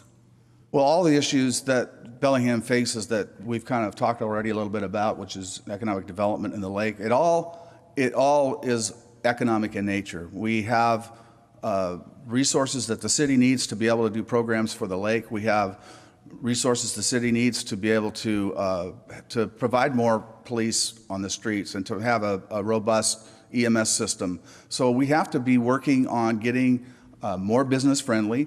We have to do things that bring business to the table where they can actually help and look at some of our policies to see if there's barriers or to see if there's some policy things that we can do as a city that would promote opportunities for businesses to flourish. Kathy, your response? I think we have a long-range problem and a short-range problem. Long-term, Lake Whatcom is most definitely the biggest critical issue we have facing us. It's going to affect our children if we don't step up and start taking care of it now, and that's not acceptable. Short-term, we need jobs. It's very clear we're suffering in this economy, and it's very clear that we're missing the ball. We're not doing the work we need to do to recruit jobs to our community. We did a great asset inventory with our Economic Development Council, determining what we offer in Bellingham and how we could recruit employers to match what we offer. We've got an amazing downtown. We just heard in Forbes magazine at the end of the summer this year that large companies are leaving corporate campuses and moving into downtowns because that's where young people are that they want to employ. That's where millennials are and Generation Xers. That's where boomers are. It's vital. That's where companies want to be. And I think that one of the best things we can do for our economy is focus on developing downtown Bellingham. Okay, thank you. The next question, Kathy, you'll respond first. Do you think we are getting a good value with the Chuckanut Ridge purchase? And as a member of the City Council, how would you propose that the city repay the Park Endowment Fund for the money that was borrowed to buy that property? Good value, I'd have to say yes. That is an incredible gem, Chuckanut Ridge. I think in 200 years, we're going to look back and say that that was one of the most forward-thinking things the city has ever done. I really do. Unfortunately, we've done it in a terrible economic time. It's creating a lot of uncertainty for the city and frankly, a bit of strife for our citizens about what we're going to do to make it happen. I think that I was at the committee discussing options for paying for it the other day, and it looks like the option is on the table to sell a portion of the property if we can't come up with other ways to pay for it. I think it's unfortunate we didn't determine how we're going to pay for it before purchasing. I don't think there was a rush to the extent that we were led to believe when that decision was made. But I'm glad that there is at least some plan to pay for it if we can't find other options. And I would support selling pieces of it if we determined through a good study that they were not appropriate or that they did not impact the intact ecosystem of Chuckanut Ridge if we developed them. Barry, your response? Yes, it was the right thing to do, and it was the right time to do it. The repayment of the endowment fund is something that will not be done in one magic silver bullet. It's going to be a combination of things that citizens are going to help come up with, city leaders are going to help come up with. We have already put into the ordinance language for the financing package that there's a collateralization of the property, so if it gets to the point where we have to pay off that endowment loan at some point in time down the road, we can sell off some of the land. I believe that we'll come up with solutions that will be community-led. We will find there'll be some private fundraising. There'll be an effort probably to do some sort of a local improvement district or a municipal parks improvement district that would create a revenue stream from the area surrounding Chuckanet Ridge that could help. But we're going to pay that down, I think, in chunks. I think you're going to have $500,000 here, $750,000 there, and we just need to do the best we can to pay that loan down. Okay, thank you. Next question. Barry, I'll ask you to respond first. When do you expect the master plan for the GP site to be finalized, and what is delaying the process? Well, the council, the last part of that question, I'm not sure what's delaying the process. We've been waiting with eager, open arms to see that and have it go through the legislative process. I'm hearing that it's going to go to the Planning Commission in the next couple of months. So I'm hoping that the City Council is going to see it by the end of the year or early on next year, because we are at risk of losing MOTCA funds. We are at risk of the matching of some of the lift funds that were provided by the state legislature. If we let this drag out and go too long, we're going to be on our own here, and we're going to lose a lot of those funding opportunities that we have available. Kathy, can you respond to that question? Could you repeat the question? It might be difficult from your position. When do you expect the master plan for the GP site to be finalized, and what is delaying the process? Well, this is kind of hard to say. What do I expect? I've been expecting it to be done every 2 months since I was asking, which is what I was told. It'll be done in another 2 months. It'll be done in another 2 months. So I guess at this point, I have no idea when it's going to be done. I can't put expectations on that. What's delaying the process? That's kind of a mystery as well. I've talked to both other city council members, the mayor and the port, and it's real tough to get a straight answer what's going on and why this process isn't moving forward. I certainly hope we do get it by the end of the year or early next year. Early next year would be preferable for me. And I'm really excited to work on that, actually, when it does come forward. Thank you. Kathy, I'd like you to respond to this next question first.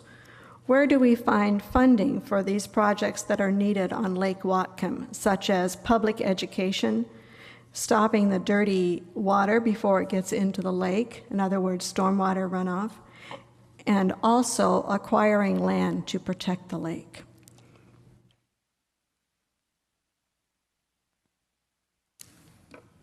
Funding for Lake Whatcom is going to be coming from a number of different sources if we're going to meet all of the different needs that we have. We've already touched on the water tax. It's not going to do even a fraction of what we need to do in the long term, however. I think that this community is going to have to step up and be creative in other ways as well. There was an interesting conversation around the time the Transportation Benefit District started. I talked to a couple of Lake Whatcom advocates at that time who said, I'm all for transportation, and that's an important need in our community as well, and I really care about transportation solutions and choices. But we need to look at Lake Whatcom with that kind of desperation that we're looking at transportation. We need to look at Lake Whatcom with that kind of desperation that we're looking at our budget and our growth issues. I mean, this is our drinking water, and it's what our children are going to drink, and we need to leave a legacy for them. I think that we could come up with some creative financing methods that are not just a tax.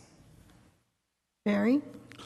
Well, one thing Kathy mentioned is the Transportation Benefit District. Now, one of the options that we have out of the funding that comes from that is a third of it goes for street improvements, and we can put that money towards some programs in the lake that have porous material, so it drains. Like we did the pilot project on North Shore Drive. To me, I think all things are on the table. I wouldn't even mind looking into if there's any kind of a taxing mechanism that would be like a watershed conservation district that you could look at for the region around the lake, so folks that lived in the watershed would, have some responsibility, and they could be assessed for that. So I think, the funding is obviously the big challenge. We look for state grants all the time. I've asked about federal grants, but I haven't had much luck because the federal people say that there's no program in existence that they can attach money to. So that's frustrating. Thank you. What do you believe is the most important outcome for the recently launched downtown master plan, Barry? Well, I think one great outcome that came from this initial effort is that we really looked at the geographical area that's going to be worked on in the master plan. And, you know, prior to now, it had attachments. The waterfront was attached. Part of the lettered streets was attached. And I hope we don't lose sight of the connectivity we need to have with those neighborhoods. But to now provide the focus on downtown itself and the businesses and the transportation elements to me, is a huge, great first step. And I think that we have a lot of great things going on at the farmers market. We have a booth set up down there there's a couple of whiteboards for people to write down their ideas, and involving the community like we are, I think, is really going to benefit us a lot in this as we move forward through this, because our community is really dedicated to making Bellingham the best place in the entire world. So, Kathy, your response to that question?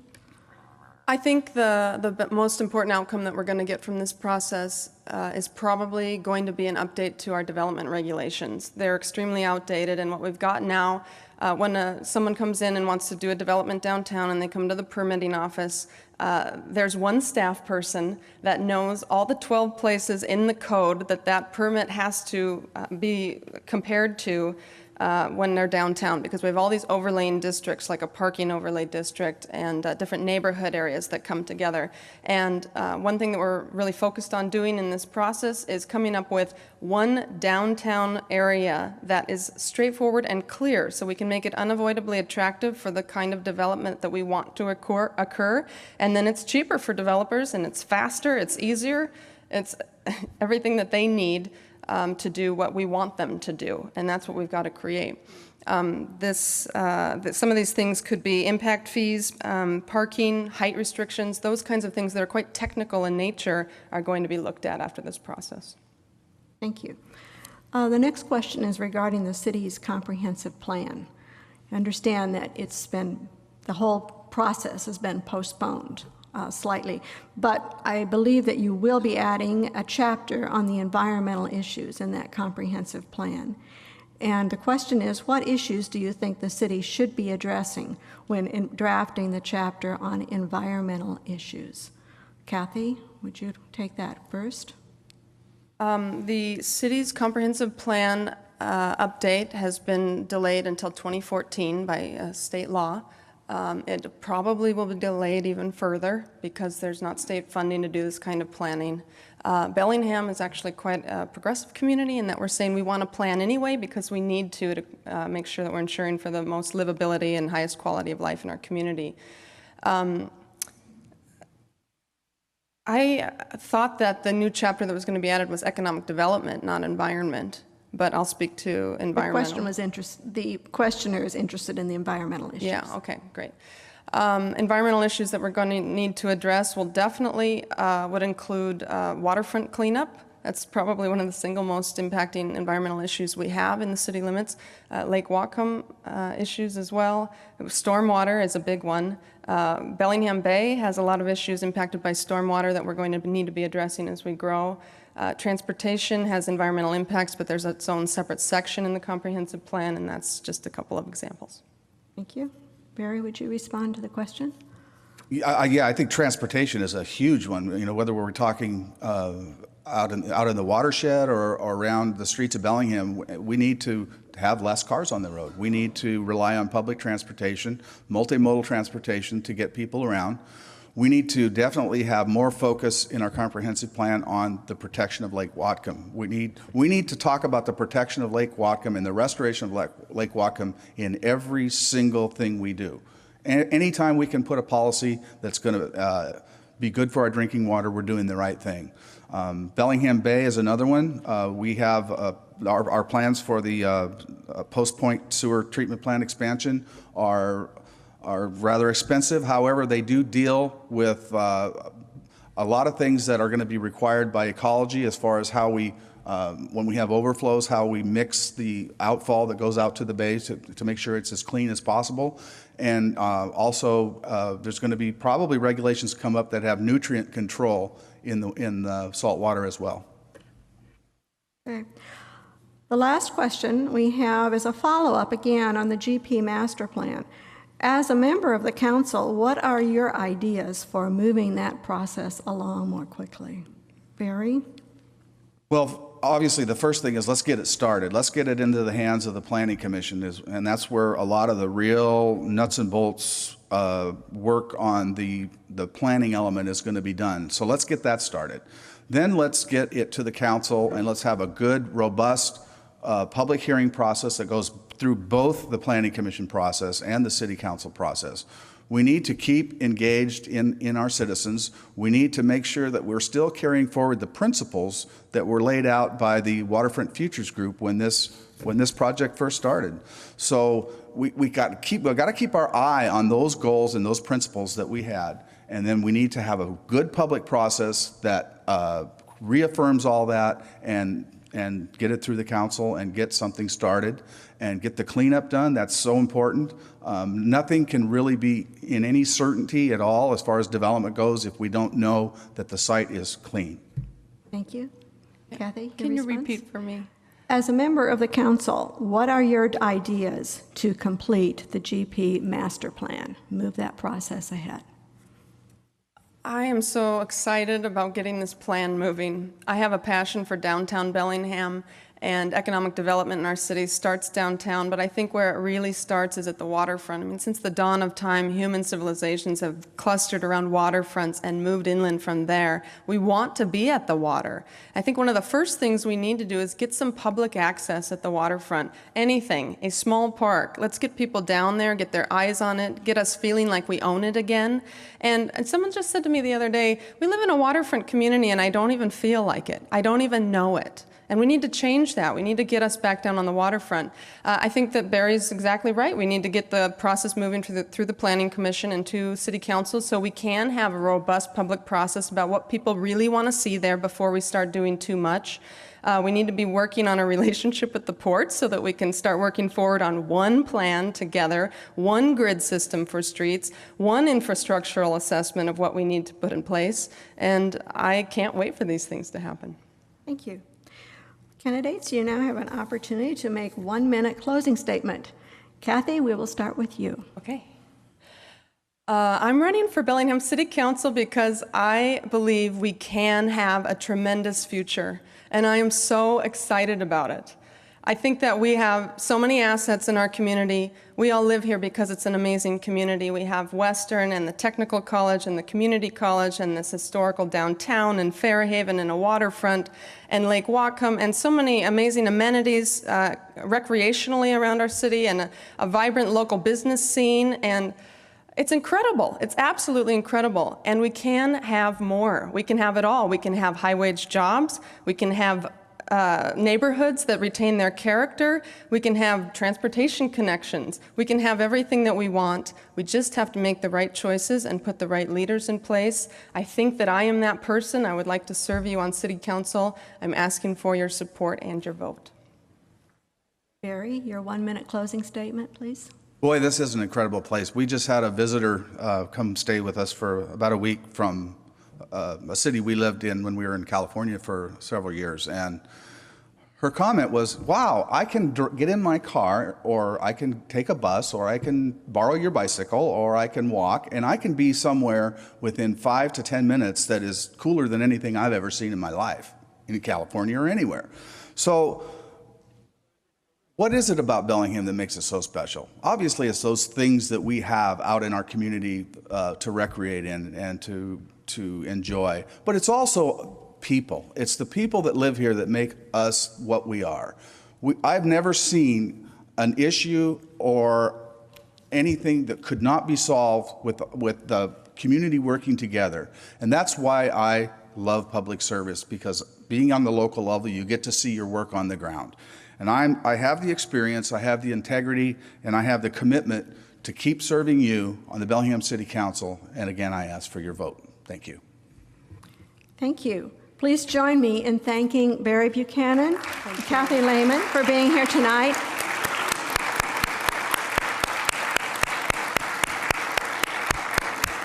Okay. Thank you for running for public office. On behalf of the League of Women Voters of Bellingham, Whatcom County, I would like to extend a big thank you for BTV 10 for filming this program. The film version may be viewed on the Bellingham website, or you can download it from there. Look at the City of Bellingham website, and the League's website will also have instructions. As soon as we know the schedule of rebroadcast on Channel 10, we will post that. Thank you to Angela Murray, the chair of our Voter Service Committee, and to the Forum Committee for all their hard work. And thank you for being an attentive audience and sending up such good questions tonight. Your vote does count, so remember to cast your ballot by Election Day, November 8th, and encourage your family and friends to do the same. Good night.